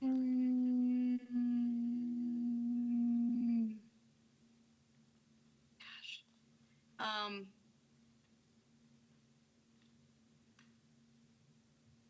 I'd almost like to see it in Article 6, like maybe adding on to the non-discrimination or adding another section there that there's, enshrining in the charter that there's no retaliation against an employee for participating in any investigation authorized under the charter. So whether that's an investigation of the city council or of an auditor, to have that sort of broadly as possible to provide the broadest protection possible for an employee that may have sort of whistleblowing or retaliation fears. Okay. Commissioner Lopez. Just to, and I like what she said right now, but just to clarify on the number 2, the responsibilities and activities shall be to establish policy of the city and shall be legislative in nature, meaning that it can be about not picking up the trash on time, for example. That's, it's not defined. It's a great question. I mean, we heard it tonight. Yeah. They kept talking about, we're trying to do some legislative things, and it seemed like it was really broad. And I think it's more restrictive than that. And that's the way I would read it. But So, well, that's, that's a good if question. city council is gonna have to define this, what is it? I Do think, we, Kristen, do we need to have a definition in the charter, legislative in nature? I don't think so. I mean, I think you can look at what a common man definition of what the work is legislatively, and that's, are they developing a law or a rule to guide the conduct of the city? But we could, if that's something that you think is necessary, that's certainly something we could look at developing. If you have any thoughts or guidance on what you think that needs to say for further limiting. Councilmember Washington.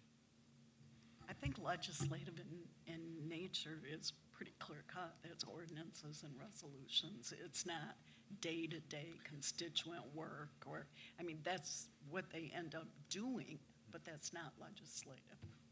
I agree 100% with that, but my takeaway from tonight's discussion was, I think those two members, their definition was constituent work. It included that. I disagree. What they were saying is they have a lot of constituent work that they end up doing, but that's not legislative. That's Okay. what the council people are doing, but legislative is clearly resolutions and ordinances and budget.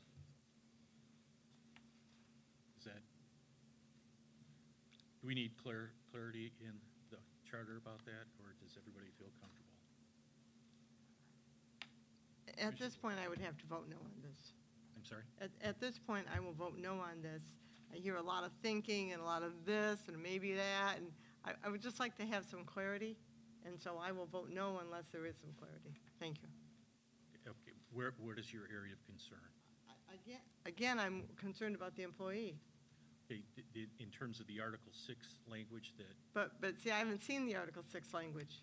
all right, And so I would rather table this, and then when we deal with 6, we could come back to this, or we see it tonight, or we see it in 2 weeks. But, Mr. Right. Chairman, I can't vote for it the way it is. Commissioner Bauer? Oh, I thought you had your hand up. I'm sorry. No, I would just add, I continue to have a lot of concerns with this, so. Okay. All right, I'd rather not table it.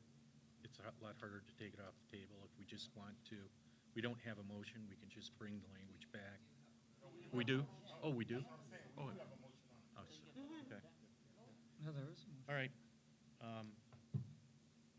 Any other discussion, questions? All in favor, say aye. Aye. Those opposed? No. Oh, it does pass 5-3. Okay, Kristen, thank you. Can you maybe put some language together for Article 6 and just get it to us so we can start taking a look at that Yes. that we just talked about? Thank you.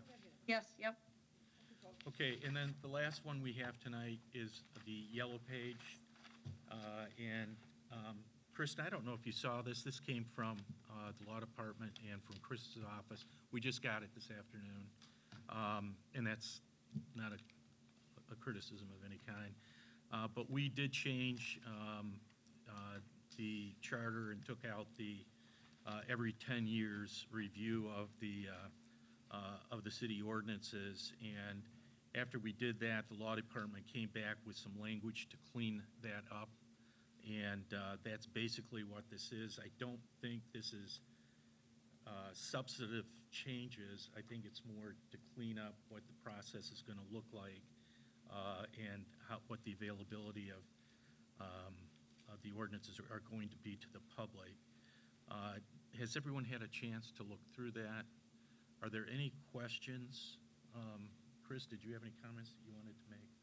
Just this kind of is more in line with what we actually do in terms of the codification. I think it used to be that they would recodify, and then that book that's about 4 inches tall over there, they would redo it. Well, now we just do it on an ongoing basis, and in fact, the online version is updated multiple times a year. The printed version, we trade out pages, so it's updated a couple times a year. It's an ongoing thing, and this reflects that. It's been moved. Moved and supported. All those in favor say aye. Aye. Those opposed? Passes unanimously. Okay, so as to section, or Article 3 then, we're all done with that, but for, again, the council member questions and awards and at-large issue. So, again, next meeting on the 4th, we're going to take up Article 4. Is there any public comment? They just left. Okay. By about 1 minute. Thank you. What happened? Commissioner remarks? I don't know. Commissioner Bauer, you want to talk about your birthday? About what? Your birthday? Oh, no, I want to forget my birthday. I did just want, I talked to former Mayor Hollister, who wanted me to extend an invitation to anybody on the commission who would like to talk further with him about, his recommendations, but also with any questions, just discussion about the charter. He would love to invites you to do that, so just wanted to extend that to commissioners and thank Mayor Hollister for offering. Thank you. Any other commissioner remarks? Hearing none, we're done. Yeah. Yeah.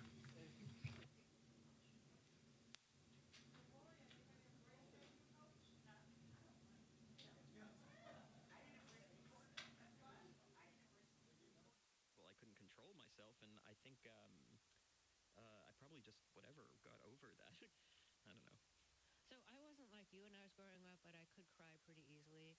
And then when my parents would say, stop crying, or an alternate was, stop crying, or I'll give you something to cry about. Oh, God. And I think, and I thought like, I didn't have the words to express it then, but like that was so not helpful. No, of course not. It just makes you cry even harder because all this like anger is coming at you, like, stop it. And you can't. It's not like, I'm not trying to cry. Right, exactly. It's not a willful thing. Did anybody ever tell you stop crying? Yeah. I mean, my teacher, when I would get to school, my teacher was, I'm actually sorry. She was such a nice person. But she even told me one day, Jesse, I had a bad weekend. Do not cry today. And I remember just like desperately trying to stifle it because she had a bad weekend. I mean, and sorry, it sounds like I'm presenting my teacher in a negative light. She was great, and I can't imagine what it's like to teach a kid who's weeping every day.